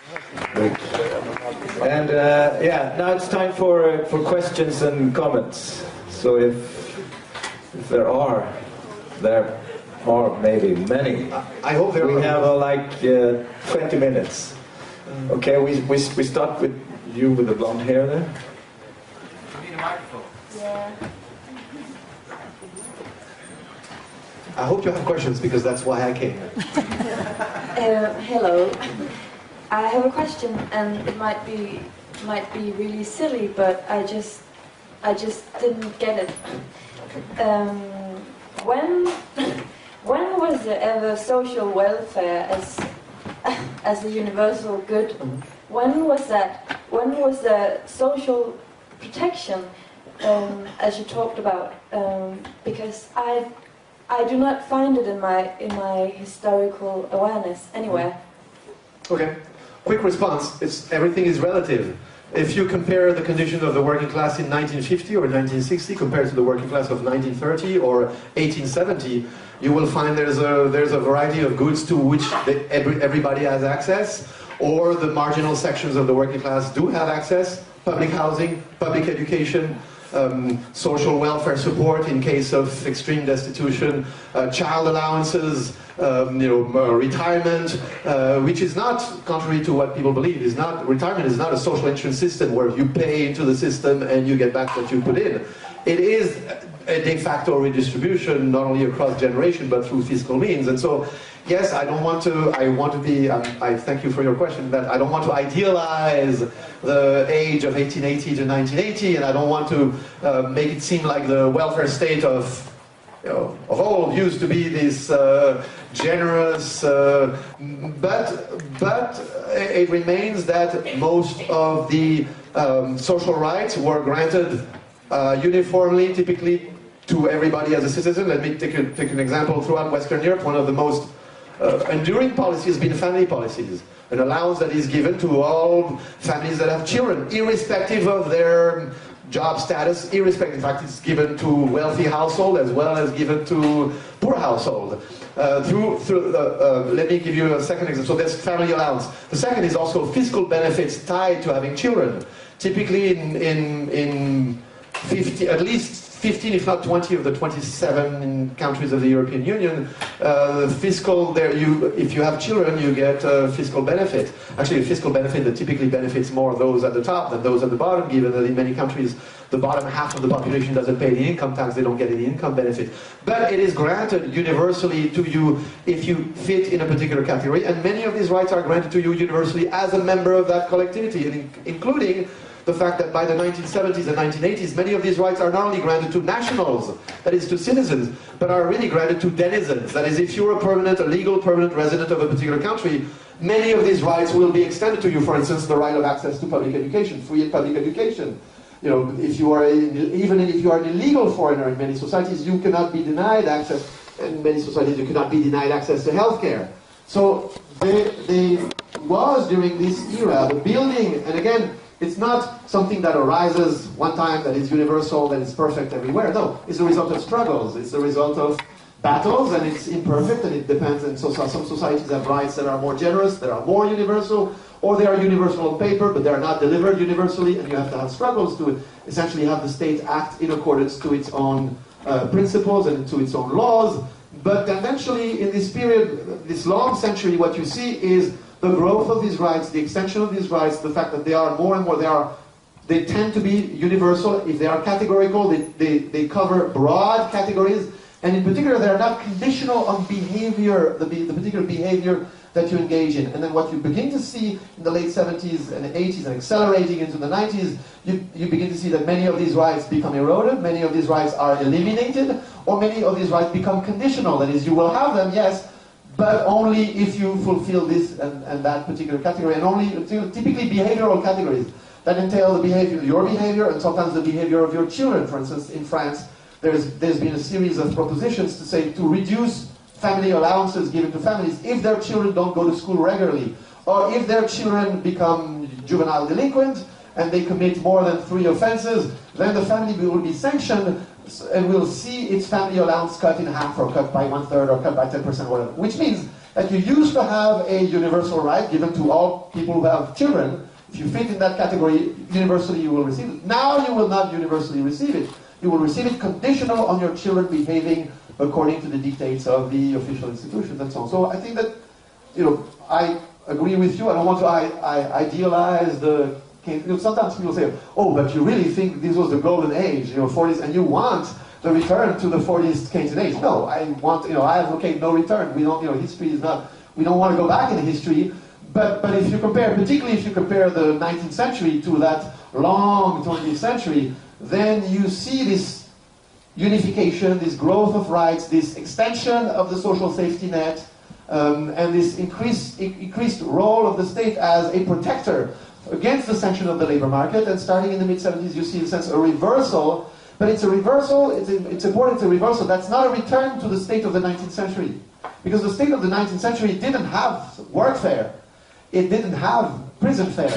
It didn't proselytize with the discourse of individual responsibility, and more importantly, it didn't have the administrative means to really penetrate social space and to reach into working class households. Yes, I understand that social historians who work on social welfare and so on will tell you, oh yes, they did, but either the social welfare or the criminal justice apparatus only really penetrated a very small number of households. It didn't really have much of an overall aggregate impact, simply because the state didn't have the administrative, technical, and manpower capacity.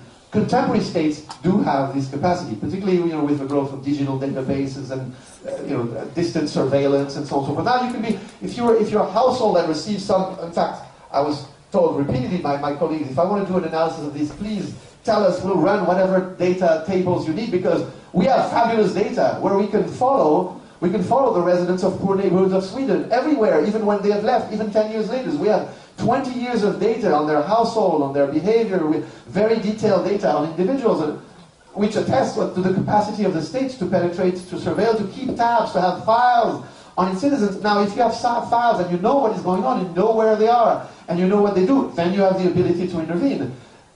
If you compare that to the 19th century, it's night and day. In the 19th century, essentially, you could disappear. You move to a different city, people wouldn't find you for a long time. If the state wanted to come and surveil what you were doing, it was so easy to get away. The state didn't have the means to do that. So it's not the return. It's very important to understand that. That's an aside. I use your question to put forth another point. This is not a return. It's very important. It is not the return to the 19th century watchman state. And this is what the ideology of neoliberalism has been. The ideology of neoliberalism is that we withdraw the state, and the market will fill up, and then civil society will also take care of the problems that the state used to handle. This is the traditional Manchester-style watchman state of the 19th century. This is not what is happening at all. What we're seeing is the building of a strong state, of a supervisory state, of an interventionist state. Only its modality of intervention, the purpose for which it intervenes, the ways in which it intervenes, the population that it targets is different than all of that during the Keynesian 40 stage. There are some more questions. I was just wondering if where was this welfare? In Sweden. In Sweden. Yes, in Sweden. I'll give you some readings on the Swedish welfare state. And its effect on reducing inequality and on stamping down poverty, on eliminating child poverty. The Nordic countries are among the countries that have virtually eliminated child poverty during the 1980s and 1990s. When you compare the level of poverty, particularly for children, for the elderly, when you compare income inequality, when you compare life expectancy, when you compare the provision of housing, you will see that the Nordic welfare state, of which the Swedish instantiation is one example, was tremendously successful in reducing inequality, in providing, for the needs of the destitute, and in lengthening the life expectancy, and in providing housing and healthcare and so on and so forth. It may not be to your full satisfaction, but by historical standards, it was much better living, it is still much better living in Sweden than it is living in the United States, or or living in South Africa, or living in Sweden of the 1930s, or in France of the 1950s. Thank you for your lecture. I really agree that it's a time for painting the big picture again. Maybe it always is, but and I really appreciate your attempt to formulate a sociological theory of neoliberalism. But there's one thing that is missing in that picture, I think, and it's structural conflicts and collective agency. Because now in your response to the question, you said the welfare state emerged as a result of collective struggles. So then I would like to ask you, in your big picture, where do you see the structurally significant sides for social conflict and collective agency? Thank you very much. You saved me from one grievous error. I knew there was something missing from my presentation. And it is one key concept that I use to understand the making of the state. And I'll go back to here because I have some room here to write. I have become a one-man campaign, a one-man global campaign to proselytize and to promote the notion of bureaucratic field. It's Bourdieu's concept of bureaucratic field. Bourdieu gives us three concepts to think power and the state and so on. So he gives us the notion of political field, the set of institutions in which agents vie to seize the levers of political decision making, and typically it involves the parliament, trade unions, associations, and so and then part of the elected functions in government. So you have political field, you have the notion, the very complicated, and then you have the complicated notion of field of power, which is those fields in which the concentrations of the different forms of power vie for the relative weight of religious power versus secular power, of scientific power versus juridical power versus economic power, and so on and so forth. And then you have, very crucially, the notion of bureaucratic field. The notion of bureaucratic field through which Bourdieu proposes to rethink the state. And the bureaucratic field is that set of agencies that successfully claims a monopoly over the definition and the provision of public goods. And if it is a field, in the Bourdieuian sense of the term, it means that it is two things.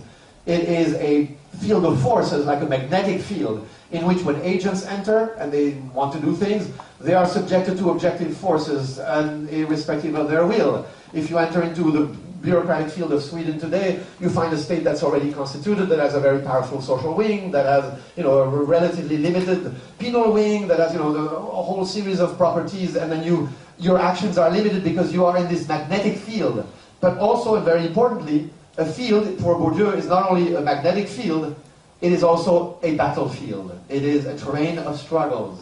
And the state is historically the result, what we call the state. So with the notion of bureaucratic field, Bourdieu proposes that we, instead of think of the state as a unity, as a monolith, as a coherent actor that can be seized by forces outside or that can be subordinated by the forces of capital, that we think of the state as a terrain of struggle, as itself differentiated, as itself splintered, as itself so the state is the result of historical struggle. The particular state that you get, the social democratic, the liberal, the conservative, Catholic state, are the result of the historical trajectory of struggles between unions and women's group and and immigrant rights group and lawyers and people both inside and outside the state. So the state is the result of struggle. It is the terrain of struggle, both by actors who are outside the state, and this is classical social movement theory and political sociology, but what is too often forgotten, of struggles going on inside the states, very crucially. And many of the transmissions of the state of the last 20 years haven't been the result of struggles from agents coming from outside the state towards the state. They've been the result, that's the thesis that I put forth, they've been the result of struggles internal to the state. Struggles between the left hand and the right hand in particular that has led to the shifting of resources and personnel and population and responsibilities from the right hand to the left hand, but it has also led to the colonization of the left hand by techniques and goals and technologies from the right hand. And so the state is both the result of struggle, it is the terrain of struggle, it is an agent in those struggles because elements of the state, for instance the criminal justice system, will act, will claim responsibility for a particular problem, will battle against others, so it is an agent, and it is a stake in struggles. So if there's something that is absolutely epicentral to that model, what I do in Punishing the Poor, and I forgot to say that, and I thank you for giving me a chance to say it, is that I adapt, I adopt and I adapt Bourdieu's notion of bureaucratic field, and I use it in particular to bring into a single framework social welfare transformation and penal transformation. And I show how there were struggles at both ends of the bureaucratic field. In the social welfare wing, there were struggles. There were lots of resistance, and by traditional social workers and traditional who said, no, we don't want to be there to push people into the labor market. And social workers everywhere across the Western world actually bemoan their role, that now they feel they have become policemen. They feel they have become there to discipline people, that they don't have the means, that they have too many cases to take, and that not only that, but they really have to push people to do things that they shouldn't be doing.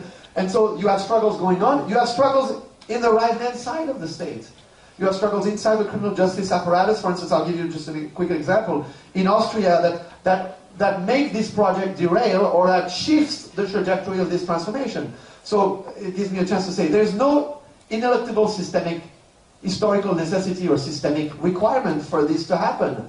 All of this happens because of the balance of power, both within the bureaucratic field and within sectors of the bureaucratic field, and between various agents who are outside the bureaucratic field and are vying to capture elements of the bureaucratic field and redraw the perimeter of the state, redraw its mission, redraw the priority, redraw the modalities of its intervention. So all of this is up for grabs. And all of this, in fact, if I had one critique of this model, it would be the opposite. Is everything becomes a struggle.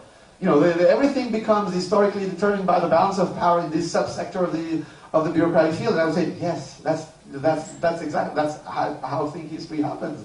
But it's struggle under constraints. That is, you don't struggle freely. You come with a set of resources. You face an opponent that has a set of resources, and you face it within a structure, that is within an architecture of the state that allows you to do some things and doesn't allow you to do other things. Let me give you a concrete example. The politicians in Austria wanted to import, they were very active importing the discourse of zero tolerance policing. They went to New York, they traveled to New York, they were fascinated, they came back from their trips to New York saying, we want to do zero tolerance in Austria. We are tired of this, in particular, Eastern migrant criminality on the streets of Vienna and so on and so forth, which are bad for tourism and bad for citizenship. And so we're going to roll out zero tolerance policing. Who were the resistance came from? It didn't come from groups outside the society. It didn't come from immigrant group, activists. It didn't come from political parties. It came from the police. The police is a very entrenched, very organized, very professionalized bureaucracy inside of the Austrian bureaucratic field, with a long established tradition and a very deeply rooted in objectivity and in subjectivity sense of its own mission, of its own eminence, of what it means to be a proper Austrian policeman. It comes from really from the historical experience of the Prussian Empire all the way back, and they didn't budge. And the politicians were gesticulating and saying, "We want to do zero tolerance." And the chief of police of Austria said, "Not with us, not us.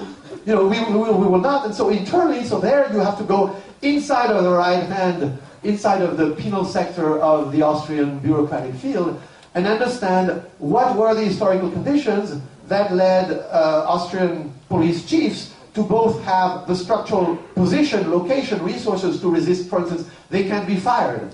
They can be fired, they can be moved, their careers are guaranteed. They are isolated structurally from politicians. So their positions, they're untouchable, but also they have to have the desire, the will to resist. They have to have the oomph, the energy. They have to be able to get up in the morning and to suffer, to read the newspaper and to see they're being vilified by the politicians of their own party.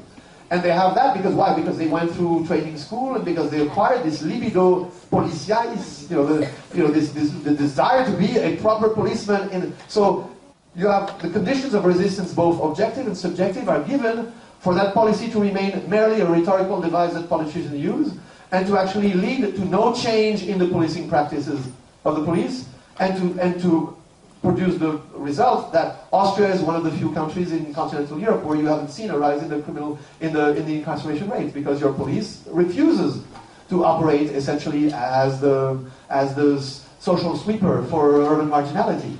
And so it is all struggles, and the key notion to introduce, to make central the struggle is the notion of bureaucratic field. And I invite everybody in the room to go and read the article by Bourdieu, Structure and Genesis of the Bureaucratic Field. It's available in English, 1993, 3 sociological theory. I remember I translated it. And it's really a fabulous instrument to begin to rethink the transformation of the state. And then I will send people, for those of you who read French, a new book, the first major posthumous book by Pierre Bourdieu was just published last week in France. It's a 650-page book that is his lecture course at the Collège de France between 1988 and 1992. It's called On the State, and it provides several models of the state as the central bank of symbolic power, the agency that has successfully monopolized the capacity to assign identities, to establish categories, to inculcate the vision of the world, and it gives us fabulous instruments to begin to rethink the current state's transformation that we are witnessing. Thank you very much. Before we stop, I think one of 3 questions. Three quick ones Okay. together. Well, I want to ask you one thing, and it's related to the big picture that you painted on the other side of that whiteboard, and this whole kind of functionalistic apparatus that is really. I mean, I agree with the Håkan. You want to see all human beings, so to say, struggling within this picture. And if you look upon what's happening in Europe today, I mean, isn't what we are seeing now on the European continent is, in a way, that this model is threatened, so to say, by people who are involved in different kind of movements that have different kind of ideas about how this picture would be changed. And you do this analysis of post-industrial kind of society, but you don't have any, so to say, class analysis that is related to that. I mean, what's your relation to that kind of theories around the precariat, for example, that guy standings, which is painting almost the same kind of picture, but has another kind of, but your kind of class analysis is related to industrial society, and his is related to post-industrial society. So, and his idea of precariat is also related to that there are not just, I mean, I know that you are using the word as well, but you use it in a quite another sense, because you also have this, it's open towards, so to say, these social stratas that are, so to say, knowledgeable, that have education and so on, but are in the same kind of precarious situation on the worker side. So have you any idea about that? Yes, relate to what's happening in Europe today? Yeah, let me give you the class analysis version of this.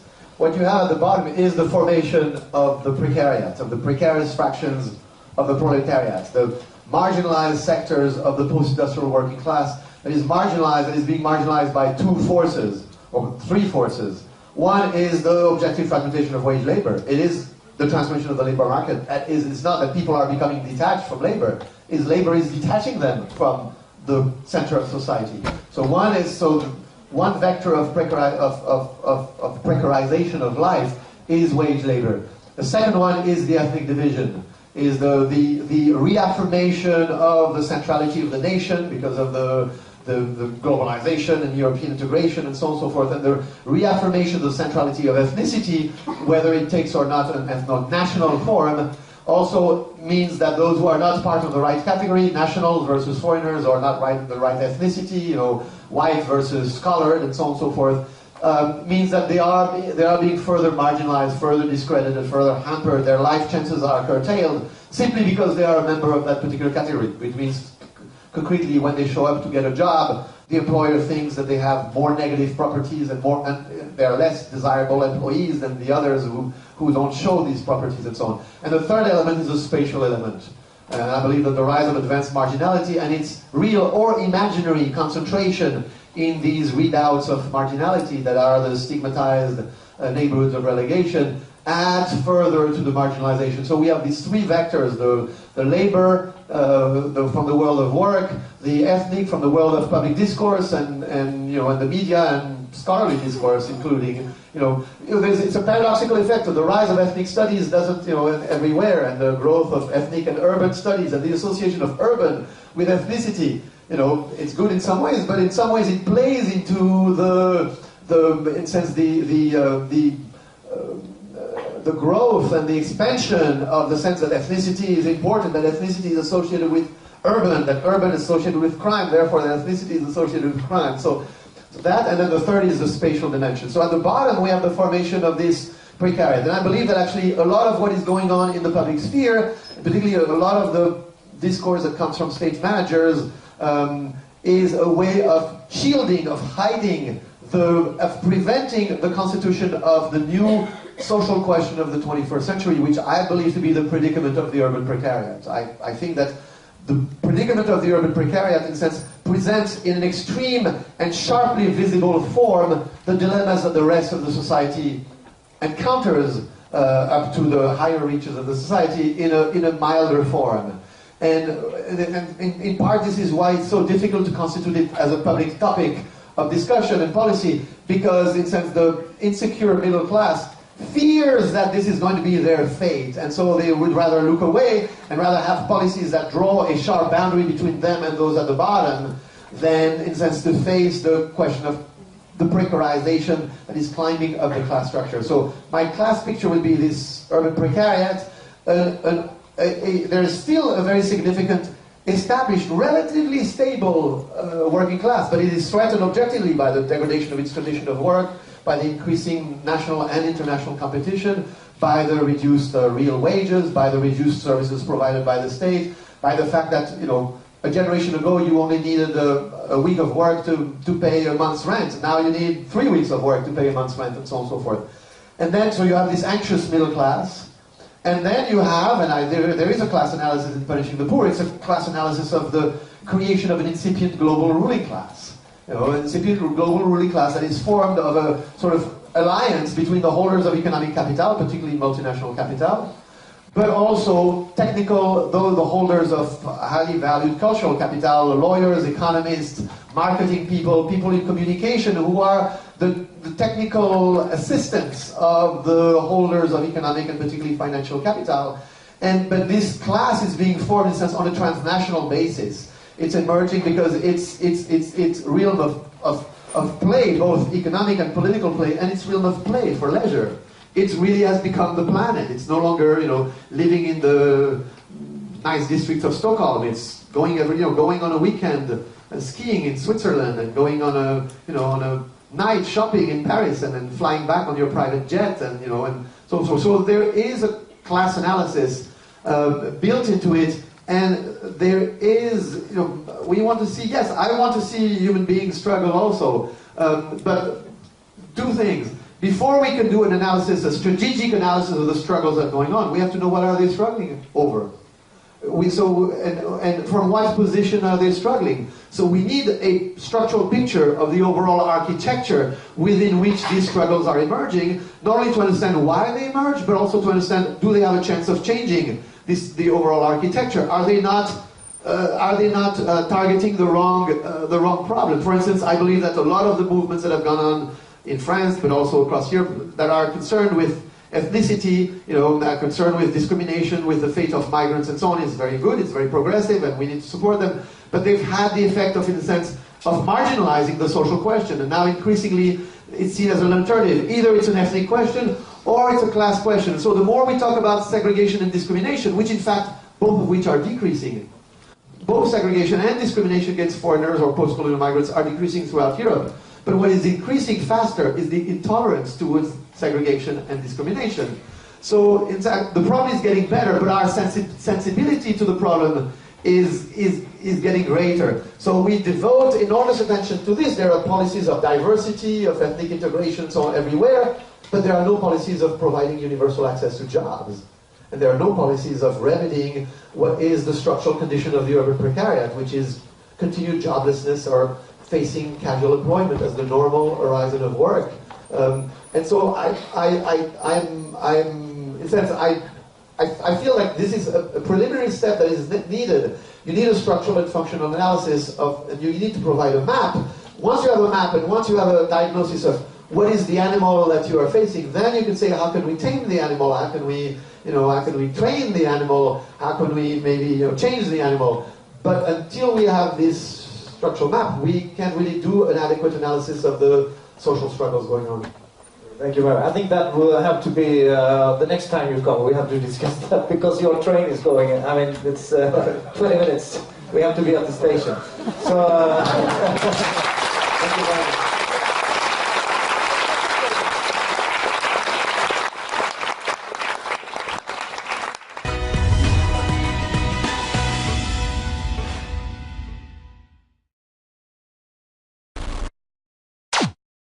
Could dictate to children or to young people in general what they had to do. And what has happened after 1980, and again, earlier in some societies, a little bit later in other societies, we could go into the sort of comparative sociology of this transition, is all four of these elements entered into a crisis, and the system that they formed came unglued. And then the different elements came apart, and then what replaced each of these different elements, in a sense, didn't work well with the other elements. And so this creates, in a sense, a state of structural disunity, a structural confusion, if you wish. Wage work, starting and accelerating in the mid-70s, for this wage work was essentially replaced by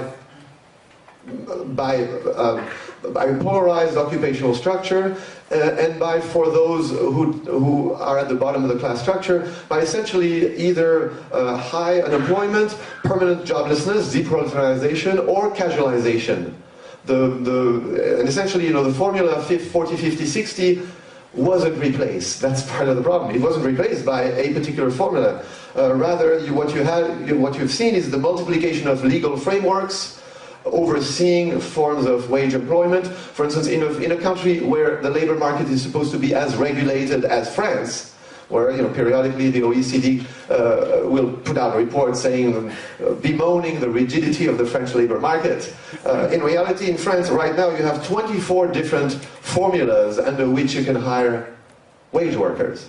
You've had the shortening and the diversification of the temporal horizon of wage workers, in particular with the rise of part-time employment and short-term contracts, where essentially you enter into the wage-labor relationship, but you no longer have this long-term framework where you can project yourself into the future, you can build a household, you can think about maybe acquiring a home and so on and so forth, because work itself has become the vector of social insecurity.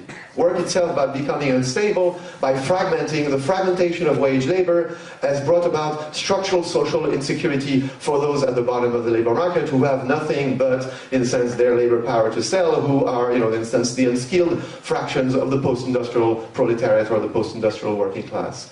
And so this fragmentation of wage labor has led to this, whereas the 40, 50, 60 framework used to be a vector of objective solidarity and commonality of life paths for all those who enter into wage labor now itself has become a vector of fragmentation and of diversification and of disunity among the wage earners.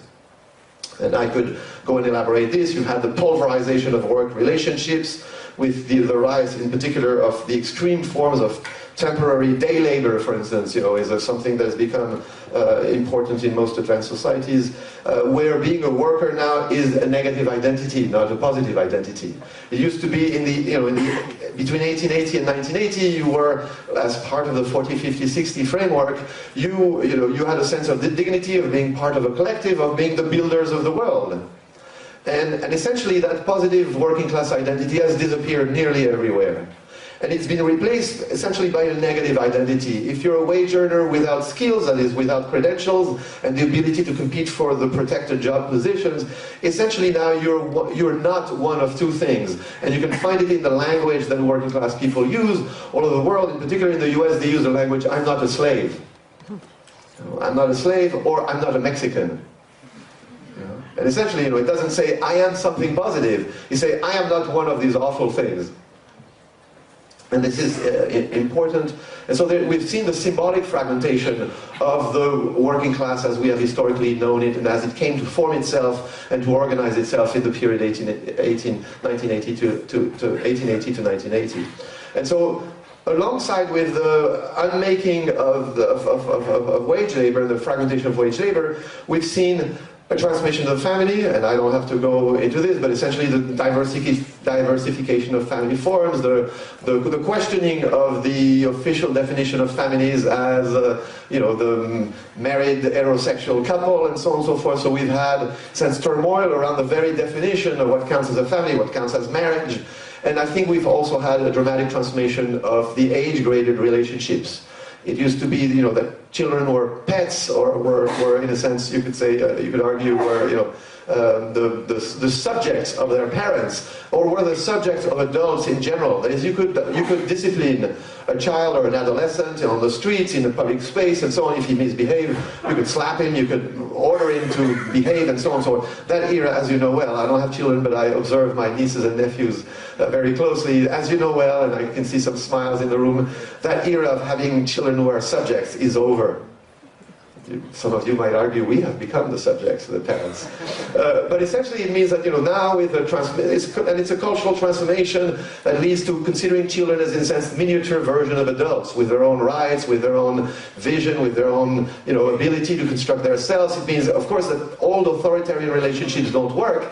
It means that this doesn't work in the family, but also it doesn't work at school. And much of the turmoil that school systems are going through has to do with the evaporation of these old authoritarian, subject relations in which children were caught, but also means that in public space, in particular, this has an influence on delinquency, as you can imagine. In public space, children or adolescents, teenagers don't feel under the generalized guardianship and oversight of the adults around them. If you see a teenager misbehaving in the streets of Gothenburg, not only can you not slap him, but if you intervene, he'll probably, he might even call his parents, and his parents are going to be mad not at them, but mad at you for intervening and intruding upon, the sacred province of the self of that sacred being that children have become. So, and I think, along with that, we need to think more about the transformation of the relationships that we have with people at the very beginning of life and at the very end of life. So there's been this general transformation. So if you put together these, and then lastly, and it's important, it's something that I have underestimated in my own work, or I haven't sufficiently explicated. I think there's been, alongside with the dramatic transformation of wage work, the shift from Fordist wage work to fragmented wage labor, along with the transformation of family forms and forms of sexuality and conflicts over the definition of proper sexuality and so on and so forth, along with the transformation of age-graded relationships, there's been the shift from a direct mode of reproduction of the working class, where it used to be that working class kids would simply be taken to the local factory by their parents and get a job. They didn't need to go through the school system, to a school-mediated mode of reproduction, to where even access to low-wage labor now requires having finished your secondary education, and may even require having some post-secondary education. And what we've seen essentially between 1980 and today, and again, earlier in some societies, and a little bit later in other societies, and in some societies still not yet completed, what we've seen is the generalization of the school as the means of access to valued work position, but we've seen the generalization of schooling without the generalization of the means of being properly schooled, and without sufficiently equal distribution of cultural capital that will allow working class parents to tutor and to understand what their children are going through. And this has had a dramatic dissolving effect on the traditional forms of working class organization. Because the school system is essentially a machinery that teaches people to think of themselves as individuals. It's an extraordinarily powerful, individualizing agency that essentially leads you to see yourself as a little vessel, as a little entrepreneur of your own life. You will, by your own exertion, determine your own fate, and you will be responsible for your own fate. Therefore, you shouldn't identify or worry about what's happening to others. You should worry about what's happening to you. And I think that in the general rise of urban marginality and inequality and social turmoil in contemporary society, much of that turmoil comes from the experience of this generalization of.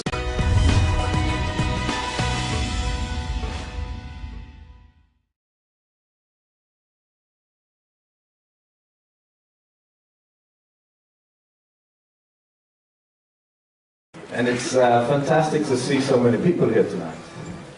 This morning, it's not tonight, this morning, actually.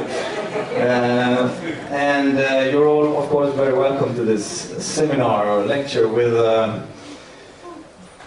Mr. Loïc Wacquant, who is a professor of sociology in Berkeley at the University of California.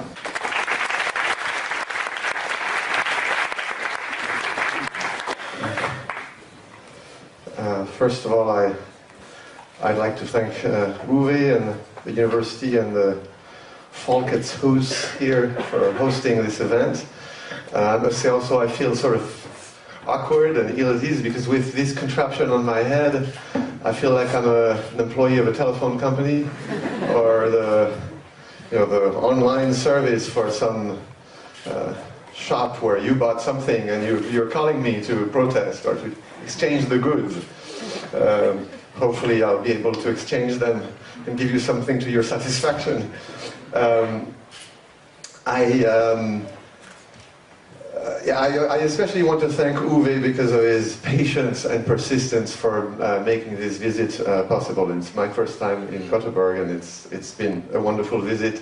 Last night, after I arrived from the train, he took me to this old bathhouse where I went to the gym, swam and went to the sauna, and I realized I have to do this every time I go in a city lecture.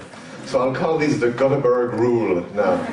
When you invite me, you have to provide this triple play for me to be relaxed. It's especially good to be here at the People's Public Hall because it's always a privilege to speak outside of a campus and to reach an audience extending beyond your colleagues and your students. Now, there are times when social science has to be modest and careful, and this is what we call, in Thomas Kuhn's term, the time for normal science, where you need to dig deep into a small problem and elaborate methodologically and be very rigorous and narrow and technical. And then there are times when you need a little to step outside of these parameters of normal science, where you have to be intrepid, you have to take risks, you have to go beyond what we can be sure about. And I think right now we live in a period where we need a bit of intrepidity in the social sciences. We need to go beyond what we can be sure about. We need to essentially return to the big picture. In particular, return to the big picture as the classical sociologists, the Marx, the Durkheim's, and the Webers, and the Bourdieu's of the world were able to take in and to face. We need this intrepidity and perhaps even intellectual arrogance to paint this big picture, to be able to characterize our era, the type of society that we live in, the nature of the transformation that we are witnessing, that we are in the midst of. And this is what I'm going to try to do today by taking you through the trilogy of books that I have written in the past decade, but essentially synthesizing work that I've been doing since around 1990. So essentially 2 decades of work. It's also for me a way of looking back and trying to explain to myself as well as to you what I have been up to as I complete this research program and I'm about to launch into sort of a new phase in my work. And very quickly, what I want to say is that we have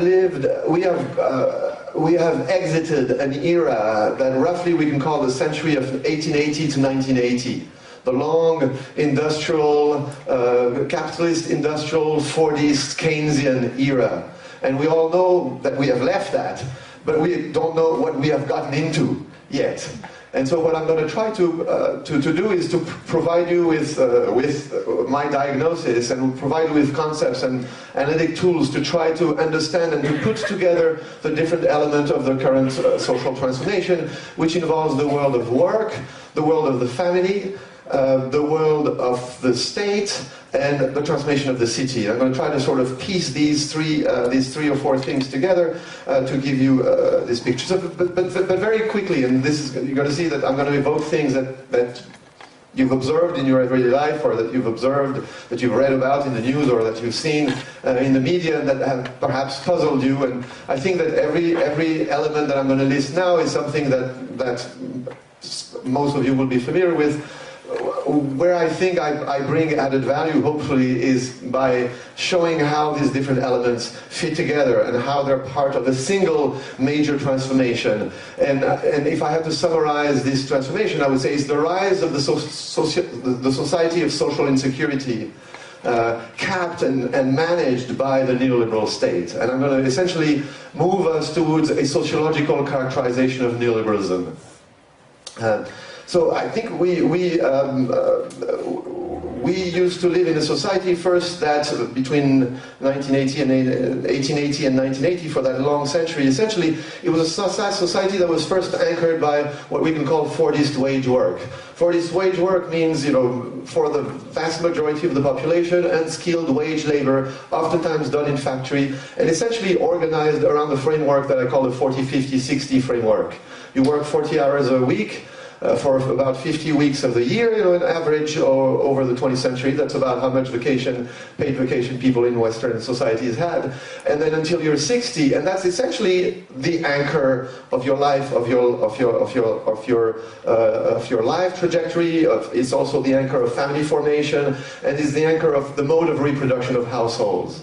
And for the vast majority of households, which means working class households, this was essentially the anchor that organized, or to which everything else was tied. Tied to that, there was very importantly, as we know, the capitalist economy is a cyclical economy that goes through boom and bust, and so there were periods of unemployment and hardship. In those cases, helping to stabilize and working hand in hand with this Fordist wage work was what we can characterize as very roughly as a Keynesian state.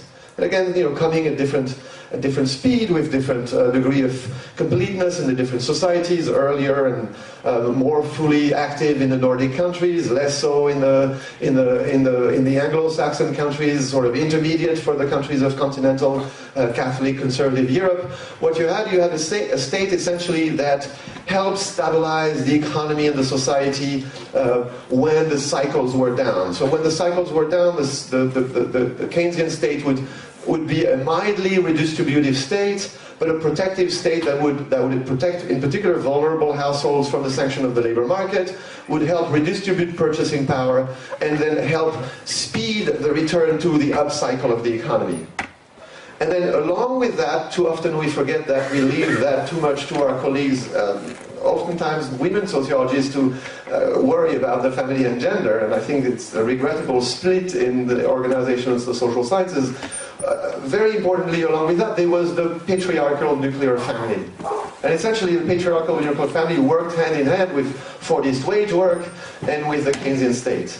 And then lastly, there's an aspect that, again, I think we don't pay enough attention to, and I haven't paid enough attention to in my own work. I think there was also, back in this long century, very rigid authoritarian age-graded relations. The relations between adults and children in particular were essentially, dictatorial relationships ruled by, the principle of the ultimate authority of the parents, who seem to turn to that diagnosis. But essentially, it's arguing that the ghetto has collapsed as a social form and has been replaced by this new socio-spatial contraption, of which the hyper-ghetto, doubly segregated by race and class, and now a territory emptied of its economic function, no longer serving to extract black labor for the industrial economy, and no longer having its complement of communal institutions to protect its residents in a separate city that blacks were running of their own, the black city within the white, and essentially where the communal institutions are replaced by the social control institutions of the state, and in particular the penetration of the penal state. And in the working class territories of Western Europe, what I observed is essentially the pauperization and stigmatizations of these areas, but not a pattern of convergence with the Black American ghetto. And indeed, I refute the thesis of convergence. And in lieu of the thesis of convergence, I argued that, in fact, these areas are becoming anti-ghettos. If anything, they're moving away from the pattern of the ghetto, and I'll be happy to clarify that murky point later in the discussion. But essentially what I discovered is that a new regime of urban marginality was emerging. I refuted the thesis of convergence, and I put forth the thesis of emergence. Emergence of a new regime of urban marginality, different from the regime of urban marginality of the 1880 to 1980, that corresponded to the society that I described earlier, of Fordist wage work, nuclear patriarchal family, rigid age-graded relationships, no need to go through the school system for class reproduction, and the Keynesian welfare state. And what I discovered, in a sense, much to my own, or somewhat to my own surprise, and certainly I hadn't started with that hypothesis, is that the state is the crucial agency that determines the form, the intensity, the social and the spatial distribution of urban marginality. And this is true not only for Western Europe, which most analysts would grant, but this is true also for the United States. I would argue this is even more true for the United States. That is, the state plays an even more pivotal role in determining the intensity and the social and spatial distribution of urban marginality in the United States, in particular because the state, so what I discovered is in order to understand the new emerging form of, so this is what I call advanced urban marginality, and this is summarized, and essentially I've just given you the 3-minute summary of the book Urban Outcast. This is the first book. The first book mines the base of this triangle and tries to understand the interaction between class transformation and ethnic division, ethno-racial division in the United States, ethno-national division, in a sense concerning with the target group or the group that is most affected by this transformation being Black Americans in the United States, because they're at the bottom of the system of ethnic order and ethnic honor, and post-colonial migrants in the European Union. And so this is Urban Outcast. This is, in a sense, volume 1, tries to understand, and then the discovery is that you need to bring in the state. So you're not, in a sense, talking about, I started out with only this element, the base, the horizontal relationship, and then I discovered, well, there's this horizontal relationship, there's also the vertical relationship, and in fact, the vertical relationship mediates how class and ethnic division interplay. And actually, this is a property of the social world, and I presented this 2 days ago in Uppsala, and in order to remember it, because it came in the lecture, I said we'll call this the Uppsala hypothesis. Is that every institution has a vertical dimension, a dimension of hierarchy, and domination of subordinate and subordinate, but oftentimes hidden even to the best sociologists, there's always a horizontal relationship of equality and communality and reciprocity, and I think this is part of this Uppsala hypothesis. But so what then it meant is that I had to bring in the state into my model. I'm not a student of the state. I didn't start out as a political sociologist. I was forced to become a political sociologist because I couldn't understand the rise of advanced urban marginality if I didn't bring in state structure and state policy. And now, I characterize urban marginality in the book. I give 6 synchronic properties and 4 drivers, and I'm not going to bore you with these 10 elements, but let me just single out three distinctive features of advanced marginality that distinguish, being working class and poor in Gothenburg today, or in Lyon or in Manchester or in the south side of Chicago, with being working class and poor, in the 1930s or in the 1950s, as late as the 1970s in most societies. 3 distinctive features is first that this urban marginality, I call it advanced marginality because it's not the result of backwardness. It's not an inheritance from the past. It is not a transitional phenomenon that will vanish in a few years, as politicians keep telling us, wait until we create, full employment. And, periodically politicians telling us we're about to back to full employment. Sarkozy, when he started his presidency in 2007, announced that he would bring full employment. The official unemployment rate today in France is over 10%, and we're expecting maybe another 1 million unemployed in the coming year. So clearly this hasn't happened. This I call it advanced marginality because it's, in a sense, it's the way of the future, and it has been produced by the most advanced sectors of the economy, not by the most backward. And we are going into more of it, not less of it. And the more the financialized sectors of capitalism progress, the more technological upgrading, the more the internationalization of exchange, and the greater this form of urban marginality, absent other, of course, interventions in particular of the state, because since I said that the state is this, advanced marginality, to put it very tersely, is economically underdetermined and politically overdetermined. So, what I've just said, there's going to be more of it, it's going to be more entrenched, it's going to be more visible, it's going to create more turmoil. I think England discovered that last August with its wave of riots. Of course, it depends crucially on what the state is going to do. Okay, but the three characteristics of advanced marginality are that it's fueled by the fragmentation of wage labor. And in a sense, so long as you're going to have the continued fragmentation of wage labor, you're going to get this, you're going to generate more of this advanced marginality. Second, it is fueled also by the retraction, recoiling, devolution, and disarticulation of the social welfare state. And thirdly, it is characterized by intense territorial stigmatization, the rise of stigma attached to being from a particular place. And typically, what are these places? The collapsing Black American ghetto on the one side, and the declining, degraded, decomposing working class territories on the other side. I don't have to.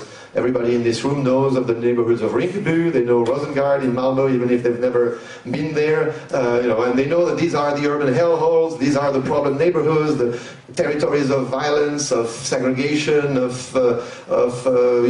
vice, of dissolution that are a problem for the country, for their residents, for everybody. And suddenly.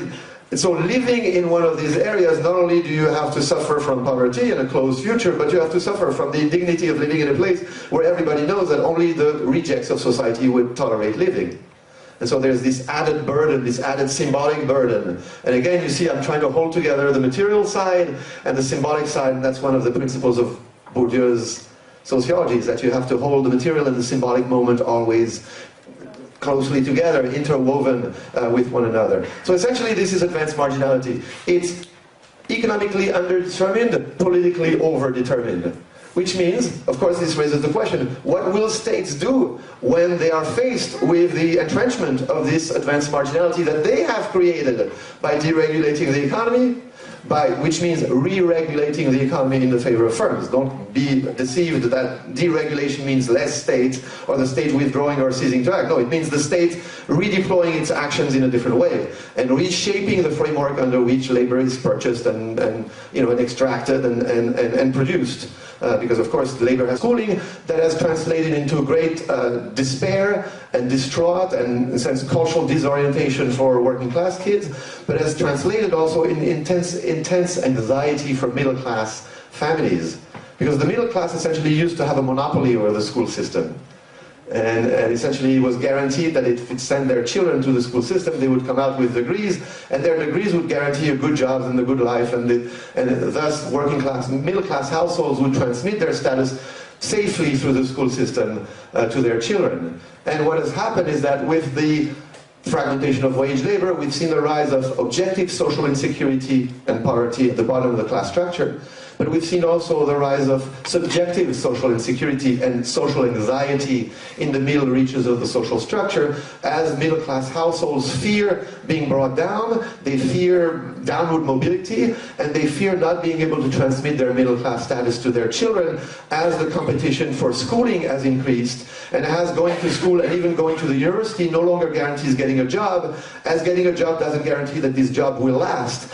Even if this job lasts, there's no guarantee that the income will be sufficient to purchase the package of goods and services that warrant and that signify middle class status.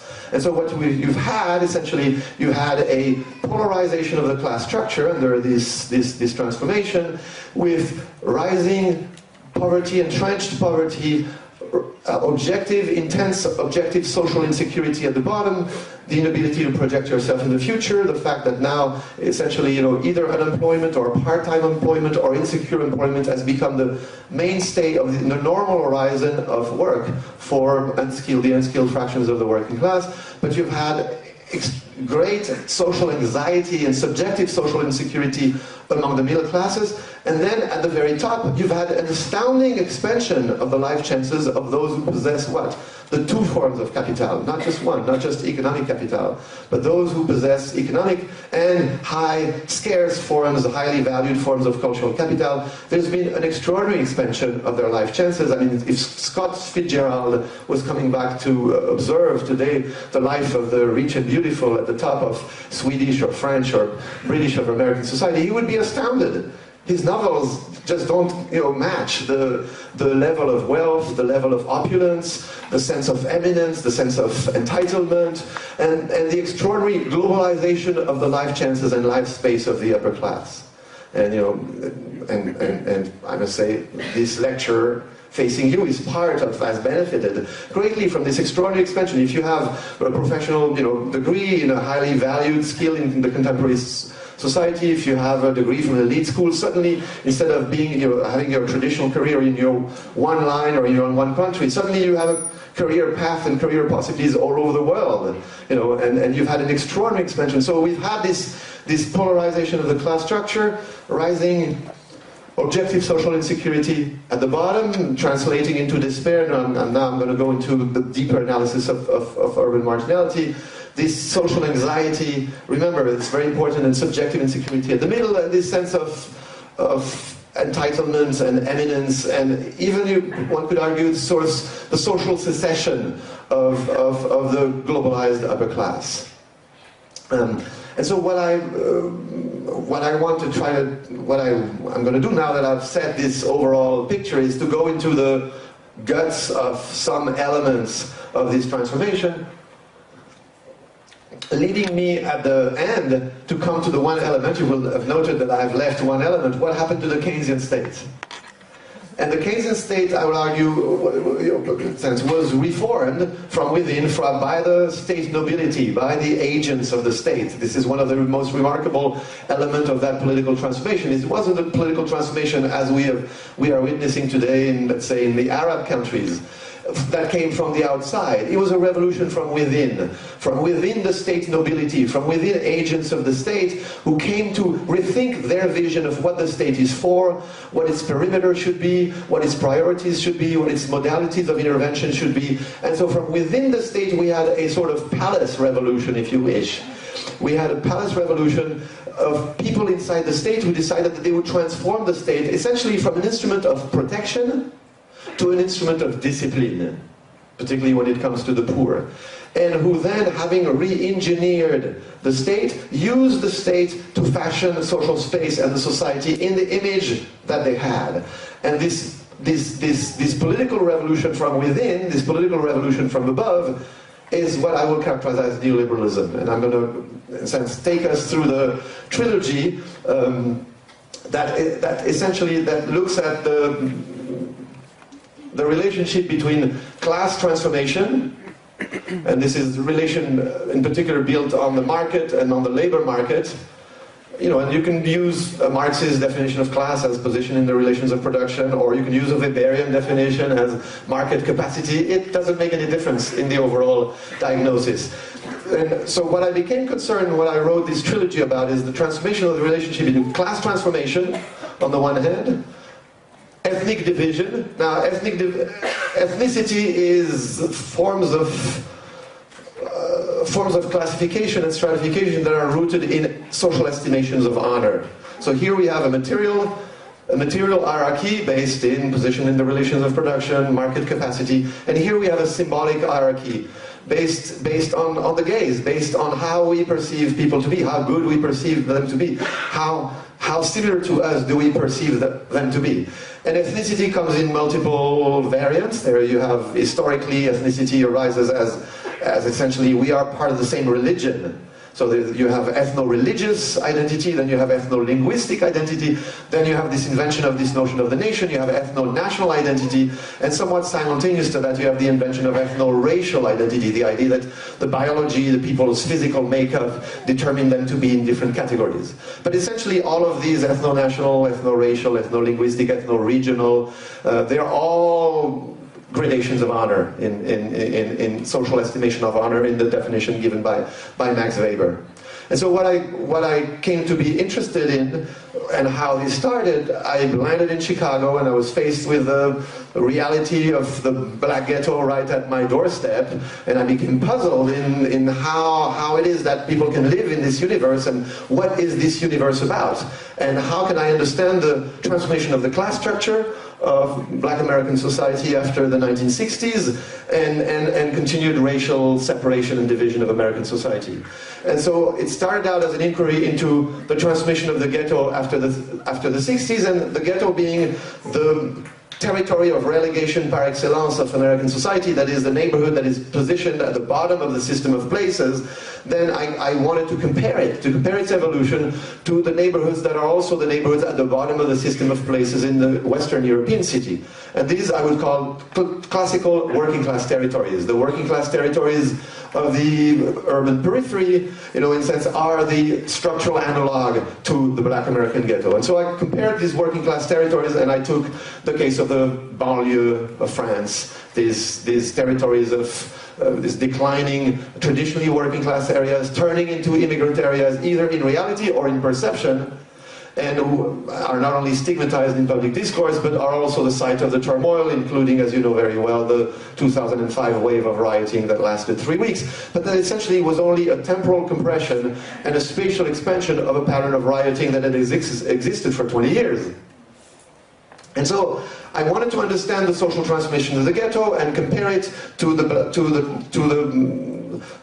here what we have is essentially the collapse of the Black American ghetto and its replacement by a dual structure of segregated black middle class neighborhoods at the top and what I call the hyper ghetto at the bottom. And if I have more time and we can reproduce, this is where the school system plays a major role. You only have the labor that you need to the extent that the state provides the educational system that will provide the skilled labor that is needed for the economy and so on and so forth. So how will the state react to the rise of advanced marginality that paradoxically it has created largely by deregulating the economy and shrinking the social safety net?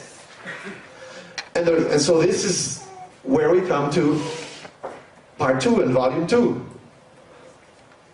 Put tersely, the reaction of the state is to effect a punitive shift. The state pivots, you could argue, from the left to the right, from its protective wing to its disciplinary wing.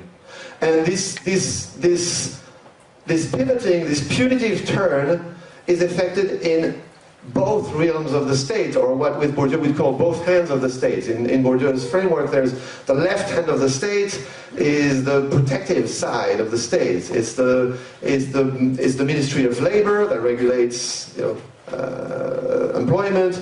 It's the Ministry of Social Welfare, it's the Ministry of Social Housing, it's the Ministry of Education, it's the provision of childcare, it's the provision of elder care, and so on and so forth. So this is the left hand of the state, the hand that protects and those who are short of economic and cultural capital. And then you have the right hand of the state. And in Bourdieu's model, the right hand of the state is incarnated by the Ministry of the Economy and the Ministry of the Budget or the Treasury, which imposes new, stiff budget discipline on the left hand of the state and then says, you are spending too much money and you are spoiling people. You must shrink your protective net so that people will compete and enter in this new economy that requires these rational agents that will now be on the competitive system of exchanges. And so what we see is a shift from the left hand to the right hand of the state. So the left hand is your social welfare wing of the state, and the right hand I add. And this is the book Punishing the Poor. Punishing the Poor, this is volume 2, analyzes the invention of a new policy contraption to regulate poverty and inequality and to contain the disorders created by the rise of advanced marginality and to compensate for the lack of legitimacy that political elites suffer whenever they curtail the traditional protective missions of the state on the social and economic front. So what we see there is we see a double turn, and the double pivoting of the state. There's a pivoting on the welfare side, and there's a pivoting on the penal side. And this is what I add to Bourdieu's model of the right hand of the state. I say, wait, the right hand of the state is not just the Ministry of the Treasury and the Ministry of Finance or the economy. It is very crucially, of course, typically it's the Interior Ministry that handles what? The police, the criminal justice, the police, the courts, and the prison. And so what we are witnessing in that period, alongside and in reaction to the rise of advanced marginality, we see the state effecting both two things. A punitive turn within each of these domains of state action. And here on the social welfare front, this takes the shift from welfare to workfare. And again, these two terms standing from welfare as a right to protection from the sanction of the labor market, as a universal right granted categorically to all citizens by the mere fact that they are a member of the society or a resident of the society, to workfare as a duty, workfare as an obligation, that if you want to receive state support, now you have a series of obligations, behavioral obligations that typically and crucially involve orienting yourself to the labor market and accepting low-wage employment as a condition of receiving state support and social protection. So social protection that used to be granted universally, unconditionally, is now granted, yes, but as a disciplinary device, as a springboard, not as a safety net and as a little igloo under which you can sort of come and seek protection from the economic cold, but rather as a springboard, as a trampoline that will equip and push people into the low-wage labor market. So this is, and this is a movement again that different. So in Western Europe, it's called, active labor market policies. It's presented as a positive light. It's now we're going to help you, we're going to train you, we're going to activate you, we're going to help you overcome the obstacles that you've encountered in finding employment. As if the problem was with the unemployed and not with the transmission of the world of labor. And on the penal side, on the side of criminal justice, it's essentially the shift from a rehabilitative and relatively limited criminal justice sector to an expansive with an A, the expanding, and expensive, costly criminal justice system that no longer seeks to reform people and transform them and better them and lower their likelihood to commit crime, but rather to a retributive and neutralizing agency. And again, this happens, most Western European societies have kept the official belief in rehabilitation. But in reality, their prison system has been transformed into de facto neutralizing agencies. Why? Because typically of overcrowding, of the lack of means of the criminal justice system to provide any of the services that on paper they're supposed to provide. And so what we see there, we have a shift to, in a sense, punitive justice. Punitive criminal justice and disciplinary social policy. And essentially punishing the poor argues that this is a reaction not this, so this shift, and this is the beginning of the building of the neoliberal state. Essentially what I argue is that what emerges is that the workfare and what I call prison fare, by analogy with workfare, prison fare is in a sense the deployment of the police, the courts and the prison system to respond to the conditions of urban marginality and to treat the urban ills created by the routinization and the normalization of insecure wage labor at the bottom of the class structure, and and the articulation of these stigma of place that reinforces the discriminatory behavior to the residents of the declining neighborhoods and sort of entrenches and reproduces this condition of advanced marginality. What we see is then is a convergence of social welfare, workfare, and prison fare become in a sense, if you wish, objectively coordinated, and they come to create a single, tendentially, of course, again, and with resistance on both sides, and with people on the social welfare wing refusing to serve as a disciplinary arm, and trying to maintain the traditional protective missions of the social welfare, people in the criminal justice end trying to prevent the growing, managerial and pornographic transformation of criminal justice, but tendentially, increasingly, these come to form a single contraption that is used to effect the new regulation of poverty under this neoliberal regime. And a way to summarize this is to say that many of you will be familiar with the classic book by Francis Fox Piven and Richard Cloward, Regulating the Poor, published in 1973. It's 1971, a classic of social science that argues that essentially welfare expands and contracts in keeping with the cycles of the economy. When the economy goes down, unemployment goes up, the threat of civil disorder rises and poverty rises, the state expands the social safety net in order to tamp down civil disorder and to remedy the most acute poverty. When the economy picks up and the labor market tightens, then you must push people into the labor market so welfare contracts so that people will take the jobs that now become available and will no longer receive income support from the state.